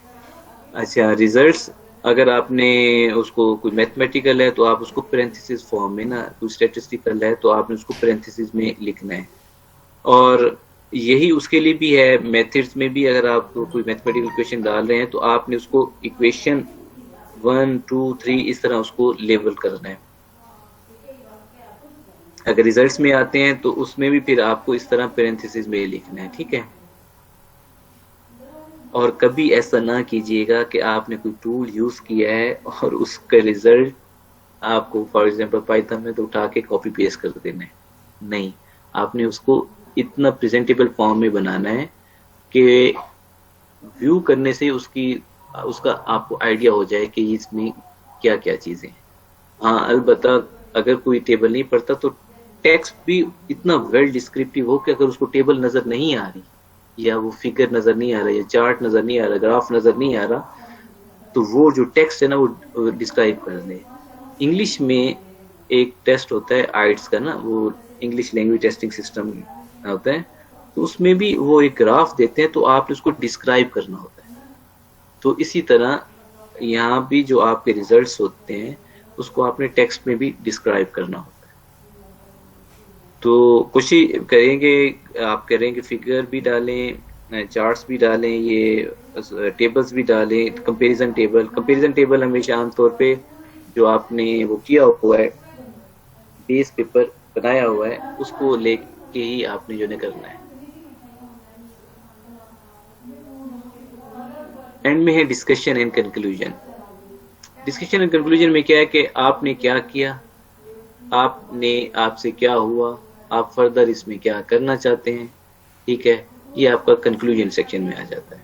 और कभी भी आपने ये नहीं कह देना कि ये काम खत्म हो गया, आपने ये बताना है मुझसे इतना हो सका है, मैंने इतना किया है। ठीक है ना, ये आपका कंक्लूजन है। इसमें ना एक सेक्शन मिस है, वो है रिलेटेड वर्क का। अच्छा, रिलेटेड वर्क वेरी करता है, कुछ लोग उसके लिए अलहदा से हेडिंग बनाते हैं, कुछ लोग नहीं बनाते, वो इंट्रोडक्शन में भी डाल देते हैं। अच्छा, रीसेंट जो अप्रोच है वो जो है ना रिजल्ट्स के बाद रिलेटेड वर्क की वो चल रही है कि आप लिटरेचर रिव्यू या रिलेटेड वर्क डाल रहे हैं। ठीक है, वरना इंट्रोडक्शन में भी आप जो है ना उससे रिलेट करते करते वहां तक पहुंच जाते हैं, तो उसमें आपको फिर लिटरेचर रिव्यू या रिलेटेड वर्क का अलहदा से वो सेक्शन बनाने की जरूरत नहीं होती। और एंड में रेफरेंसेस या लिटरेचर जो साइट किया जाता है वो आपने देना होता है कि आपने जिन जिन आथर्स का उसमें वर्क को वो किया है, एक्नॉलेज किया है, तो आपको रेफरेंस देना होता है। वो रेफरेंस का आपको पता है कि पैटर्न होता है कि किस तरीके से जो है ना आपने उसको लिखना है। अगर नंबर से देना है या आथर का नेम, अगर एक आथर है तो नेम लिख देंगे कॉमा करके कि वो रिसर्च कब हुई, अगर एक से ज्यादा आथर हैं तो फिर आथर का फर्स्ट आथर लेके एट ऑल लिख देते हैं, फिर कॉमा करके एल लिख देते हैं, ठीक है। और सम जर्नल डिपेंड करता है कि जर्नल आपको कौन सा जो है पैटर्न कहता है कि इस पैटर्न में ना जो है अपने रेफरेंसेस को डालना है। अच्छा, आपको ये तो हो गया ना एक फॉर्मल चीजें, आपको ना एक टेक्निक और ट्रिक बताता हूँ जो मैंने अपनी इस पूरी लाइफ में ना सीखी है। पेपर एक उठाएं, लेटेस्ट पेपर उठाएं, ठीक है, उसको फॉलो करना शुरू कर दें, ठीक है। कॉपी पेस्ट नहीं करना, एक्सपेरिमेंट जेन्युइन परफॉर्म करना है। कोई भी एक पेपर उठा लें। सबसे पहले मतलब मेरी प्रोफेसर से जब मेरी डिस्कशन होती थी तो मैंने उन्हें कहा था कि सर मैं इस जर्नल को टारगेट कर रहा हूँ और मैं इस पे ही पेपर लिख रहा हूँ, एक्सपेरिमेंट मैंने परफॉर्म कर लिया। आप जर्नल टारगेट करके, स्पेसिफिक जर्नल टारगेट, उसका मेन कोई लेटेस्ट पेपर उठा के फिर अपना एक्सपेरिमेंट परफॉर्म करके, अगर आपने एक्सपेरिमेंट परफॉर्म कर भी लिया ना, आपने अगर एक्सपेरिमेंट परफॉर्म कर भी लिया तो आप उसी जर्नल में से उससे रिलेटेड आर्टिकल ढूंढें और कोशिश करें डब्ल्यू कैटेगरी का जर्नल ही में से आर्टिकल उठाएं, ठीक है, जो Q1 कैटेगरी के, और उसी को ही अपना टारगेट बनाएं। मेरा भी फर्स्ट आर्टिकल जो था वो Q1 कैटेगरी या W कैटेगरी का था, तो इसमें कोई डरने की बात नहीं कि बड़ा जर्नल है, कुछ भी नहीं होता। आप स्टार्ट ही जो है ना मुश्किल चीजों से लेंगे तो चीजें सारी, अब उसी पेपर को लेके चलते जाएं। टेक्स्ट आप अपने रेफरेंस से, अच्छा प्रैक्टिस सिंपल पहले क्या है कि आप जो चीज वो लिखी हुई है ना उसको वो कर लें, पूरा पैराग्राफ उठा के ना वर्ड में लिख दें, वैसे कॉपी कर दें। अच्छा, अब मैं आपकी राइटिंग स्किल्स की ना टेक्निक्स बता रहा हूँ, आपको पाकिस्तानी स्टाइल में बता रहा हूँ, क्योंकि मुझे पता है कि जो अगर हम रेंगियर खाना या भावलपुर के लोग हैं, हो सकता है मुमकिन है कि कुछ लोगों की एक्सेप्शनली इंग्लिश बहुत अच्छी हो, लेकिन मोस्टली की ऐसे। आप उस पैराग्राफ को ना किसी भी जो आपने पेज पेपर बनाया एक पैराग्राफ उठाएं, उसको पेस्ट कर दें। अब आप उसको ना रीफ्रेज करें। रीफ्रेज आपने अपनी समझ से करनी है, ठीक है। ये नहीं है कि आपने किसी टूल में डाल दिया और उसको रीफ्रेज करा दें, नहीं, बिल्कुल नहीं। जितनी अंडरस्टैंडिंग आपको है, कोई आर्टिफिशियल इंटेलिजेंस टूल इतना आपको रीफ्रेज करके नहीं देगा। आप उसको रीफ्रेज कर लें, ठीक है। आप चेंज करेंगे, फिर उसको आप अपने स्टाइल में लिख दें। फिर आपको वर्ड सपोर्ट देगा, कोई बेसिक स्पेलिंग एरर होगा, ग्रामेटिकल एरर वहां से मिलेगा। फिर आप उसको उसमें ले जाएं, गूगल कंपोज में ले जाएं, वहां आपकी करेक्शन होगी, ठीक है। फिर क्या होगा, फिर आप उसको ग्रामरली में डाल, ग्रामरली उसकी एक्सटेंशन मिल जाती है, क्रोम एक्सटेंशन, वो इंस्टॉल करेंगे तो वहां से फिर आप जो है ना उसकी अपनी करेक्शन करवा सकते हैं। ये तो मैं आपको बता रहा हूँ जिनकी इंग्लिश में अपने आप को कमजोरी समझ रहे हैं कि ये इसमें इशू का, ऐसा कुछ नहीं है। ईमानदारी से एक्सपेरिमेंट रिजल्ट्स, एक्सपेरिमेंट को अच्छा परफॉर्म करना है। पेपर 1 या 2 इससे ना उसको लेके ना उसके पैटर्न को फॉलो करना शुरू कर दें, ठीक है। अच्छा, जिस जर्नल में पेपर पब्लिश हुआ है ना उस जर्नल को आपने टारगेट बना लेना है। अच्छा, पेपर फर्स्ट टाइम आपका जब लिखा जाएगा, जब मैंने फर्स्ट टाइम पेपर लिखा तो मैंने अपने एक दोस्त को दिखाया, तो उसने देखा, फिर वो मेरी तरफ देखा, फिर उसने देखा, फिर वो हंसा। तो मैंने पूछा यार की हुआ है, कहते आरिफ साहब पहली बारी पेपर एम ही लिखा जाता है।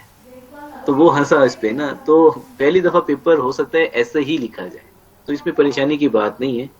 आपने फर्स्ट टाइम पेपर लिखना है, जैसी भी शक्ल बने, आपने वो पेपर जो है ना अपने सीनियर्स को दिखाना है, रिव्यू करवा लेना है, ठीक है। अगर सीनियर्स के पास टाइम नहीं है, कुछ किसी और दोस्त को दिखा देना है, फिर टीचर्स को दिखा दें, वो फिर एक इस तरह ना 2-3 जगह से रिव्यू होगा तो वो बेहतरीन पेपर हो जाएगा। फिर आप अल्लाह का नाम लेके जमा करवा दें। फिर अगर पेपर आप उसमें वर्थ है, जो जो पॉइंट्स मैंने बताए हैं वो हैं, तो आप इंशाल्लाह ताला सक्सेसफुल हो जाएंगे। कोई क्वेश्चन है तो आप पूछ सकते हैं बेटा।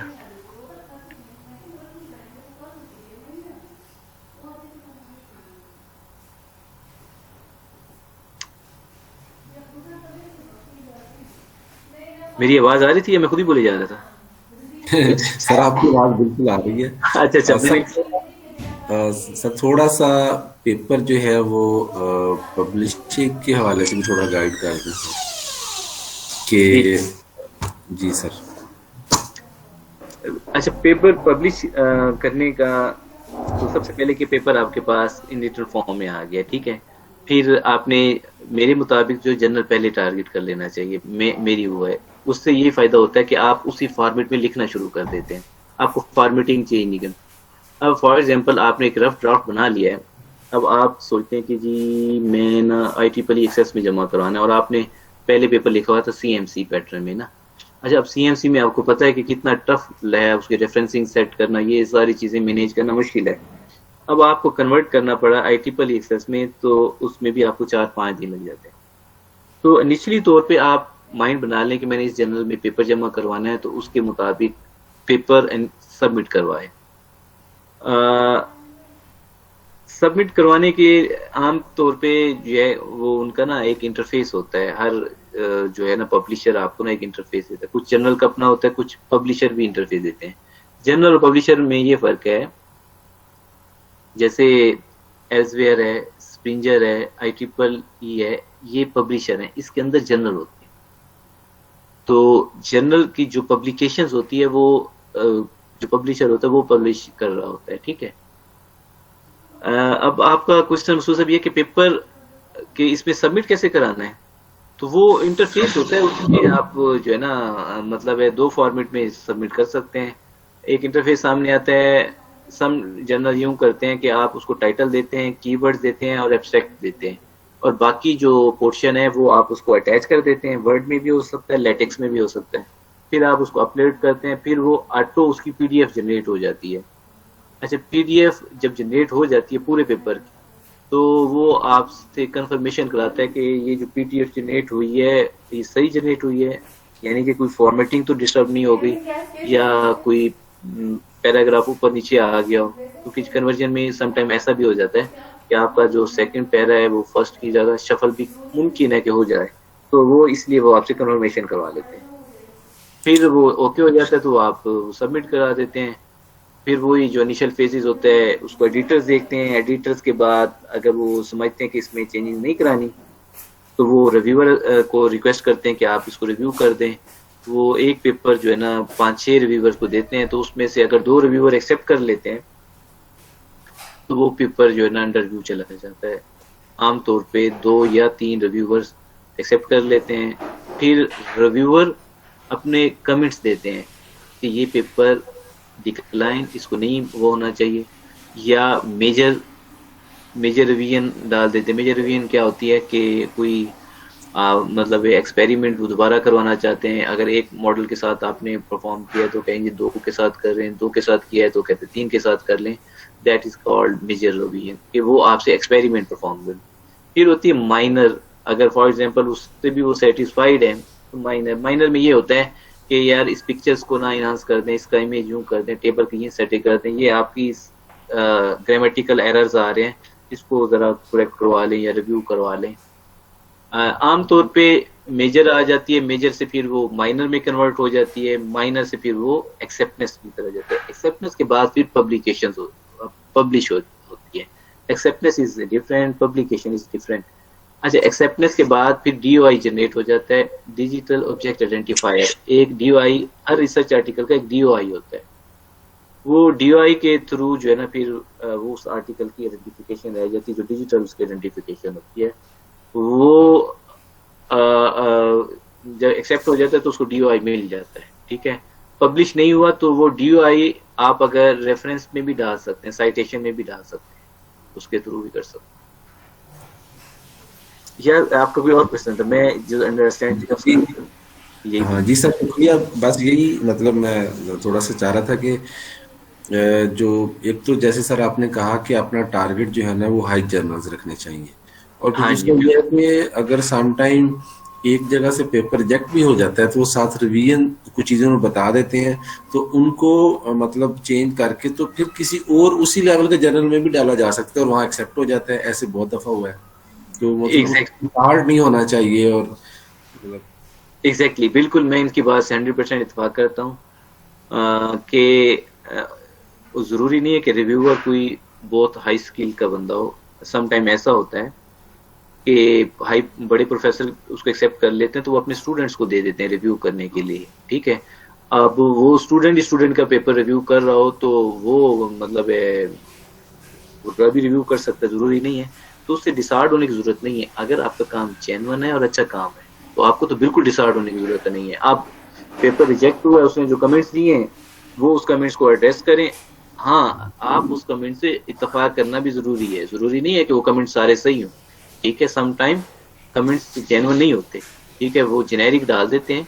तो आप जरूरी नहीं है कि वो जो है इररिलेवेंट कमेंट्स, समटाइम ऐसा भी होता है कि रिव्यूअर जबरदस्ती अपने आर्टिकल का रेफरेंस डलवा रहा होता है, तो उस केस को भी आपने ना इग्नोर करना है कि आपने उनका रेफरेंस नहीं डालना, वो अपने आर्टिकल का ना साइटेशन बढ़वाने के लिए समटाइम रिव्यूअर ऐसे भी करते हैं, ऐसी गेम भी। और जनरल एडिटर्स ये कहते हैं कि अगर कोई रिव्यूअर आपको ऐसे कहता है तो आप मेंशन करें, ताकि उस रिव्यूअर को उससे उसकी सर्जनिश की जा सके, उसको पूछा जाए कि भाई आपने ऐसा अनएथिकल ये क्यों एक्टिविटी की, आप डिमांड क्यों कर रहे हैं, अनएथिकल डिमांड क्यों कर रहे हैं। तो पेपर अगर आप लिख लिए, दूसरी दफा रिजेक्ट होता है, तीसरे में डालें, तीसरे होता है चौथे में डालें। अनगिनत जनरल है, ठीक है, Q1 कैटेगरी के अनगिनत जनरल है। मेरा अच्छा काम 1 साल फंसा रहा और जो मैंने बड़ा लाइट काम किया था वो 1.5 माह में ही निकल गया था, ठीक है। तो ये इसीलिए सबसे पहले मैंने लक की बात भी की थी, ठीक है। तो आपने एफर्ट करते रहना है। लक हमेशा जो है ना उनकी साथ ही होती है जो एफर्ट्स करते हैं, ट्राई करते हैं, बार बार ट्राई करते हैं, बार बार ट्राई करते हैं। लक भी फिर आगे साथ देना शुरू कर देती है। अब अगर आपको मोटिवेशन के लिए बता देता हूँ, जो मेरे एमएस के स्टूडेंट हैं जो ख्वाजा फरीद में हैं, उनकी प्रोफाइल में 7-7, 8-8 पेपर आ चुके हैं और अच्छे जर्नल के आ चुके हैं। दूसरे नंबर पे हम आपके साथ हैं, मकसूद साहब साथ हैं, अपने अफजल साहब आपके साथ हैं। अगर आपको कोई इश्यूज हैं पेपर में, ओपन एक्सेस की कोई फील्ड है, वो भी हम इंशाल्लाह आपको मतलब उसमें हेल्प करेंगे, ठीक है। आप पेपर कंप्लीट करें, ठीक है। दूसरा फिर देखें, एक उस्ताद के लिए ना उसका स्टूडेंट ही उसका रिवार्ड होता है। हमें दुनिया से कोई रिवार्ड नहीं लेना, ना मकसूद साहब को, ना अफजल साहब को, ना मुझे। हमारा रिवार्ड यही है कि आप अच्छा काम करोगे ना, यही हमारा रिवार्ड है। सही बात है।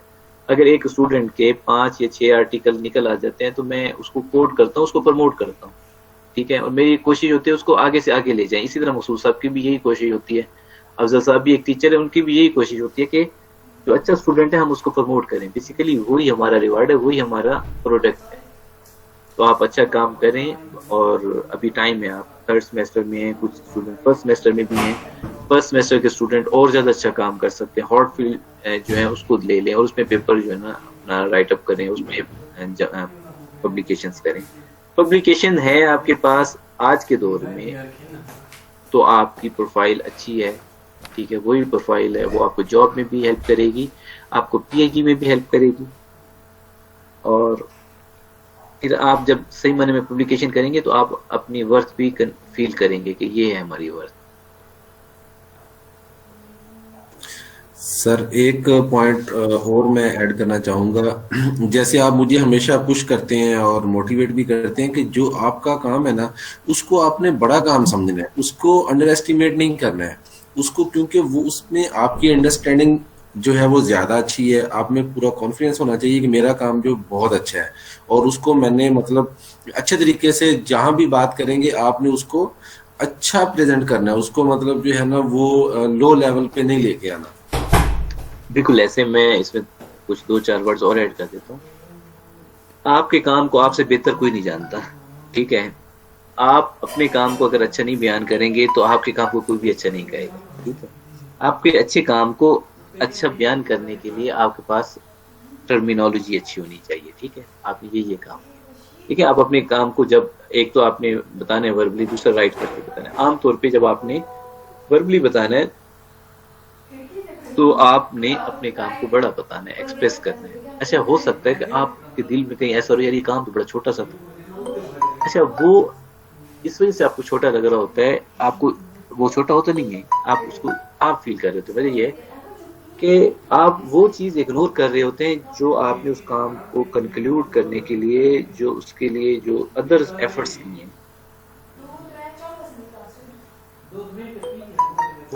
वो आप उसको इग्नोर कर रहे होते हैं। क्योंकि जब एक एक्सपेरिमेंट परफॉर्म होता है ना उसके साथ आपने एक्सपेरिमेंट परफॉर्म किया तो आपको मेनी टाइम आपको रॉन्ग रिजल्ट्स और आपको पैरामीटर्स की चेंजेस हुई है, ठीक है। वो तमाम चीजें जो है ना लर्निंग होती है। अच्छा, आप जब वो कंक्लूड हो, लेकिन उसकी जो कॉन्टेक्स्ट में लर्निंग हुई होती है ना, तो वो भी आपका ही काम है, ठीक है। तो वो आपने उसको बताना होता है, उस कॉन्टेक्स्ट में ही बताना होता है। वही मैं हमेशा ही मेरी मतलब है कि आपने अपने काम खुद ही बड़ा करना होता है, बताना होता है, एक्सप्रेस करना होता है।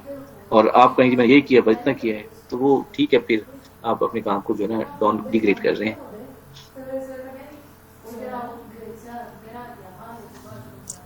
और सर जैसे आपने कहा कि बेसिकली जो वर्थ है ना आपकी, वो आपकी जो है वो पब्लिकेशन ही हैं। अभी हमने बहुत सारे केस ऐसे देखे हैं कि लोग पीएचडी हैं लेकिन पब्लिकेशन नहीं है, तो उनको यूनिवर्सिटीज कहती हैं आप 60,000 पे आ जाएं, और लोग ज्वाइन भी कर रहे हैं।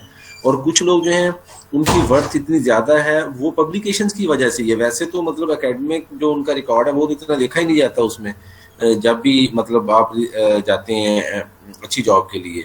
तो इसलिए जो है मेरी तो हमेशा कोशिश यही है कि ये लोग मैक्सिमम जो है ना वो रिसर्च की तरफ और पब्लिकेशन की तरफ आए। और जहाँ तक मेरी मतलब जब मेरी कोशिश होती है जो मुझे आता है मैं शेयर करूँ, जहाँ मेरी लिमिटेशंस हैं मुझे नहीं ज़्यादा पता, तो मैं जो है वो अपने जो टीचर हैं या अपने जो कोलीग्स हैं उनको मतलब उनकी वहाँ पे इनपुट लेके तो इनको ज़्यादा से ज़्यादा पॉलिश किया जाए। बिल्कुल, देखें इसमें थोड़ी सी मैं और ऐड कर दूं पब्लिकेशन के पॉइंट ऑफ व्यू से। देखिए पब्लिकेशन जो है ना, पीएचडी की आपने वो करना है, वैलिडेट करवाना है, तो फिर भी आपके पास आज के टाइम तक एचईसी की जो पॉलिसी है, आपके पास एक इम्पैक्ट फैक्टर वो होनी चाहिए, आर्टिकल होना चाहिए। आप पीएचडी को वैलिडेट कराने जा रहे हैं। अच्छा, अगर आपने एपी बन गए हैं, असिस्टेंट प्रोफेसर, आप पीएचडी के हो गए हैं, उसके बाद फर्दर आपने एसोसिएट प्रोफेसर बनना है, तो आपके पास 10 पब्लिकेशंस होनी चाहिए, 10 रिसर्च आर्टिकल। अच्छा, अब आप एसोसिएट के बाद आप फुल प्रोफेसर बनने जा रहे हैं, तो आपके पास 15 पब्लिकेशन। इसका मतलब है इसके अलावा और तो कोई पैरामीटर ही नहीं है ना। केपीएस कोई है, कोई और मुझे बताएं सक्सेस पॉइंट्स के कोई केपीएस हैं कि आप आइडेंटिफाई कर सके की पॉइंट्स के इस बेस पे हमने एवेल्युएशन करनी है। अभी जो दौरे हाजिर है उसके मुताबिक आपकी पब्लिकेशन ही के बेस पे एवेल्युएशन की जा रही है या प्रमोशन की जा रही है, या आपकी डिग्री को ऑथेंटिकेट किया जा रहा है कि इतनी पब्लिकेशन है, हाँ जी तो फिर पीएचडी भी ठीक है, ओके है। अच्छा, इतनी पब्लिकेशन है तो एपी से एसोसिएट बनाया जा सकता है, इतनी पब्लिकेशन है एसोसिएट से फुल प्रोफेसर बनाया जा सकता है। तो पब्लिकेशन जी डॉक्टर साहब, बड़ा अच्छा लगा सर आपके साथ काफी सारी चीजें सीख के आपसे। वैसे भी माशाल्लाह आप सीखते रहते हैं, आप हमारे उस्ताद हैं। अच्छा, मैं एक चीज जो है थोड़ी सी रिक्वेस्ट करना चाहूंगा आपसे कि जैसे आपने आज बड़ा अच्छा इंफॉर्मेटिव सेशन जो है वो किया है, एक सेशन आप काइंडली अरेंज कीजिएगा जिसमें जर्नल को हिट करना और इसी तरह से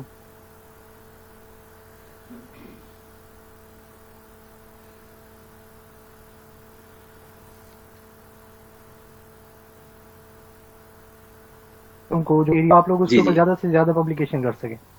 जैसे आपने कहा, मैं लेट से अगर बात करता हूँ, अंडर ग्रेड तक जब हम थे तो उस वक्त एम्बेडेड सिस्टम्स या फिर हो गया मल्टी प्रोसेसिंग सिस्टम्स, उन पे पब्लिश भी हुआ था हमारा।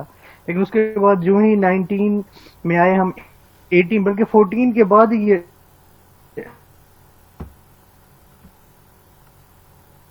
रूटीन में डाटा माइनिंग और टेक्स्ट माइनिंग और फीचर एक्सट्रैक्शन, जी जी बिल्कुल, ये सारे ये फील्ड जो है ये बड़ी अच्छी। इसके अलावा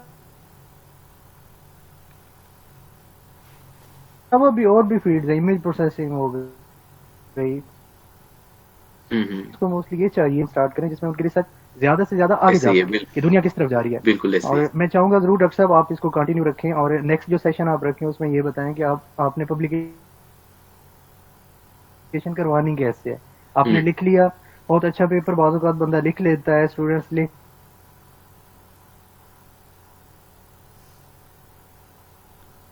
कि उन्हें पता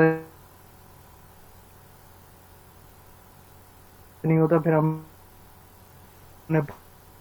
पब्लिश कहाँ करवाना है। बिल्कुल ऐसे। अच्छा जर्नल हमें कैसे मिलेगा कि कि उसको हम कैसे टारगेट करेंगे।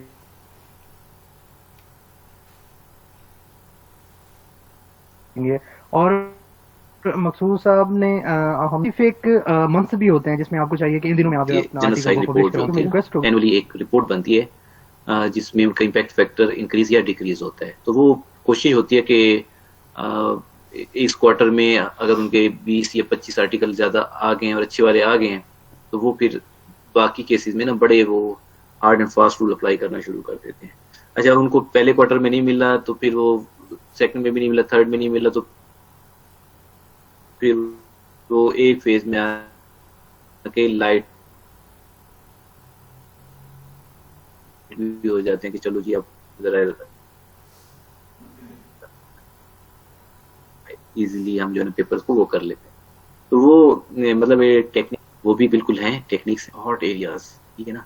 मैं आपको थोड़ी सी एक मिसाल देता हूँ। जब कोविड आया था ना तो सबसे पहले डेटा सेट हमें कैगल पे मिला था और उसी दिन ही मैंने देखा था। तो मैं अपने एमएस के स्टूडेंट्स को ना और जितने थे सबको मैंने ना वो मेल कर दी थी कि इस डेटा सेट पे काम करो। अच्छा, उस पे सबसे पहले फुरकान ने काम किया ना, फुरकान रुस्तम। अच्छा सर, अब जो साइटेशन है ना वो 36 हो गई है। अच्छा, अब कोविड कब आया, उसका डेटा सेट आया और उसी वक्त ही हमने ना मतलब उस पे डीप लर्निंग और अप्लाई करके ना पेपर जो है ना हमने डाल दिया। अब उसकी अब IEEE अब हर बंदा इंटरनेशनली उसको देखता है और इतनी क्यूरीज आती है ना आप मेरे पास ना, मतलब है यूरोप से भी आती हैं, बाकी ममालिक से भी आती हैं। एक तो मतलब अमेरिका से भी आई थी क्यूरी कि आपने इसको इस तरह किया तो ये थोड़ा सा हमें गाइड करें। फिर वो मैं उसको फॉरवर्ड कर देता हूँ जो स्टूडेंट कर रहा होता है काम, कि आप इसको जो है ना अपना वो कोड वगैरह जो है ना शेयर कर दें, क्योंकि कोड शेयर करने से कुछ भी नहीं होता, ठीक है। उसमें एक तो आपकी जो रिसर्च है ना वो उसमें और क्लियरिटी आ जाती है, इससे कोई भी इशू नहीं होता। मैं इसीलिए मैंने आपको पहले बताया कि गिटहब पे रख दें, ओपन एक्सेस दे दें, कोई इशू नहीं होता। तो ये वैलिड पॉइंट है कि जो हॉट फील्ड चल रहा है, इवन के हॉट डोमेन चल रही है, आप उसको पकड़ें और उस पर काम करें। फिर मतलब ये टेक्निक है, आपको साइटेशन भी मिलेंगी, पब्लिकेशंस भी होंगी। जर्नल भी चाहते हैं, जर्नल देखें। आर्टिकल क्या होता है, बेसिकली वही चीज होती है कि जो लोग उसको पढ़ना चाहते हैं, देखना चाहते हैं, इन्फॉर्मेशन लेना चाहते हैं। अगर आपने करंट हॉट इशू उठाया है तो जहरी बात है रीडरशिप ज्यादा है, व्यूअर्स ज्यादा हैं और पब्लिक आपको साइटेशन भी मिलेगी और उस जर्नल का इम्पैक्ट फैक्टर भी बढ़ेगा। बिल्कुल इंशाल्लाह, जैसे कोई होगा आप मकसूद साहब हैं रिक्वेस्ट करेंगे कि ग्रुप बना लें, उसमें फिर जैसे कोई हॉट टॉपिक्स चल रहे होते हैं तो उसमें बंदा शेयर कर सकता है। वेलकम जी, thank you so much. Students और मेरे कोलीग्स, प्यारे दोस्त भाई हैं सारे जो दोस्त हैं, अफजल साहब, मकसूद साहब, शुक्रिया कि आपने मिलके एक ऐसी मीटिंग की जिसमें हमारी पुरानी यादें ताज़ा हो गई। और आई मिस यू अफजल साहब, really miss you, your company.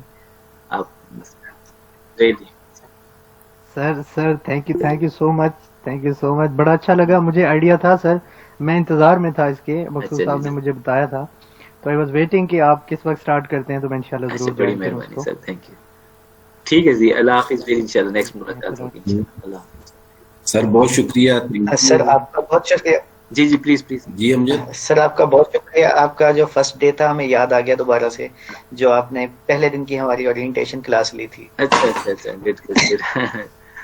Ji sir आपका बहुत शुक्रिया। बड़ा यादगार दिन है। ख्वाजा फरीद में बड़ी अच्छी यादें हैं मेरी, मतलब है कि मैं अभी भी समझता हूँ कि ख्वाजा फरीद मेरी यूनिवर्सिटी, मैं क्योंकि मेरा पेरेंट यूनिवर्सिटी है, मैंने अपना एकेडमिया स्टार्ट वहीं से लिया। वहाँ के जितने भी कोलीग्स हैं बड़े अच्छे मेरे, उनके साथ एक्सक्यूज मी सर। जी सर, मुझे तो याद है, मैं तो बहुत पहले से ही आपको जानती है, नहीं कि मेरा MCS यहीं से था ना, तो इसलिए करती है। जी बेटा। तो सर मैं वैसे, आप माशाल्लाह से बहुत अच्छे टीचर हैं, बहुत अच्छा लगा आज आपसे सेशन करके। सर मैं ये रिक्वेस्ट थी कि जिस तरह से आज आपने साइंटिफिक पेपर के बारे में बताया, इसमें मेथडोलॉजी है, सारा कुछ है, तो सर मैं ये कह रही थी अगर एक सेशन या फिर कोई थोड़ा सा टाइम अगर निकालें तो हमें दूसरे पेपर के बारे में बता दें, रिव्यू पेपर के बारे में, कि जिसमें कोई मेथडोलॉजी वगैरह इस तरह से एक्सपेरिमेंट्स नहीं होते हैं। ठीक हो गया बेटा, बट मैं ना रिकमेंड नहीं करता, लेकिन अगर आप कहेंगे तो मैं उसको भी मतलब एक कोई हम जो नेक्स्ट होगा ना उस सेशन में मैं आपको बता दूंगा कि भाई उसमें आपको क्या क्या पॉइंट्स जो है ना कंसीडर करने होते हैं जब आप एक रिव्यू पेपर लिख रहे हैं। जी सर, क्योंकि समटाइम्स सर ऐसा काम आ जाता है जिसमें हमें थोड़ा ये इसका भी पता होना चाहिए, जिस तरह से ये पेपर लिखना तो उससे थोड़ा इजी है, क्योंकि हमें एक्सपेरिमेंट्स हमने किए होते हैं, उसमें एक्सपेरिमेंट्स नहीं होते रिव्यू पेपर में, तो वो थोड़ा सा मुश्किल हो जाता है, तो उसमें इतना पता नहीं हाँ होता। उसमें ना नॉलेज बड़ा आ जाता है, ठीक है। जी सर। आपको बड़ा ब्रॉडर सेंस में ना नॉलेज बड़ा आ जाता है, क्योंकि आप कंपेरेटिव स्टडी की होती है ना, जी जब सर। कंपेरेटिव स्टडी करते हैं तो आपको नॉलेज ज्यादा आता है। जी लेकिन सर। उसकी अगर अच्छा दूसरा उसका प्लस पॉइंट ये भी है, उसमें साइटेशन भी बड़ी मिलती है आपको ना। रिव्यू पेपर्स की साइटेशन बहुत ज्यादा होती है। अच्छा वो फिर उसमें फर्दर वो देखा यही जाता है कि आपकी जो साइटेशन बढ़ रही है वो किसकी है, आपके प्योर आर्टिकल की है या रिव्यू आर्टिकल की, वो फिर चीज है। बिल्कुल उसको भी हम इंशाल्लाह हिस्सा बनाएंगे नेक्स्ट टाइम। जी sir, thank you so much sir, बहुत शुक्रिया। बाकी जो स्टूडेंट्स हैं आप लोगों से भी रिक्वेस्ट यही है कि हमारा जो डिपार्टमेंट है उसमें एसोसिएट डीन डॉक्टर सलीमुल्लाह साहब, HOD डॉक्टर अबू बकर साहब, वो हर तरह से फैसिलिटेट करते हैं और हमेशा मोटिवेट करते हैं कि बच्चे जो है ना ये रिसर्च में आगे निकलें। और इसीलिए जो है ना ये आज का सेशन जो है ना आरिफ साहब से रिक्वेस्ट करके अरेंज करवाया गया है। अब आप पे है कि आप जल्दी अपना जैसे आपने एक्सपेरिमेंट किया है अपना राइट अप कंप्लीट करें, और फिर जब सीनियर्स के साथ मेरे साथ या जो बाकी लोग उनके साथ डिस्कस करेंगे तो वो फिर इम्प्रूव हो जाएगा। और जो है जैसे मैंने आपको बताया कि 10 फरवरी तक जो है ना आपने मुझे पेपर जो है वो सबमिट करवाना है हर सूरत, क्योंकि 15 फेब से पेपर स्टार्ट हो रहे हैं तो उससे पहले वैल्यूएशन करनी है, कहीं उसको सबमिट करवाना है, और साथ उसकी जो है अपने प्लेजर रिपोर्ट जो है ना वो अमजद रजा से डिस्कस कर लें, वो आपको रिपोर्ट्स निकाल देंगे।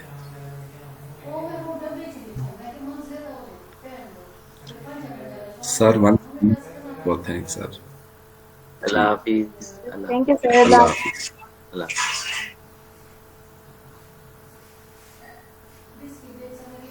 ओके जी डियर स्टूडेंट्स, अल्लाह हाफिज।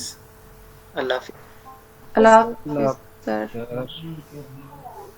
अल्लाह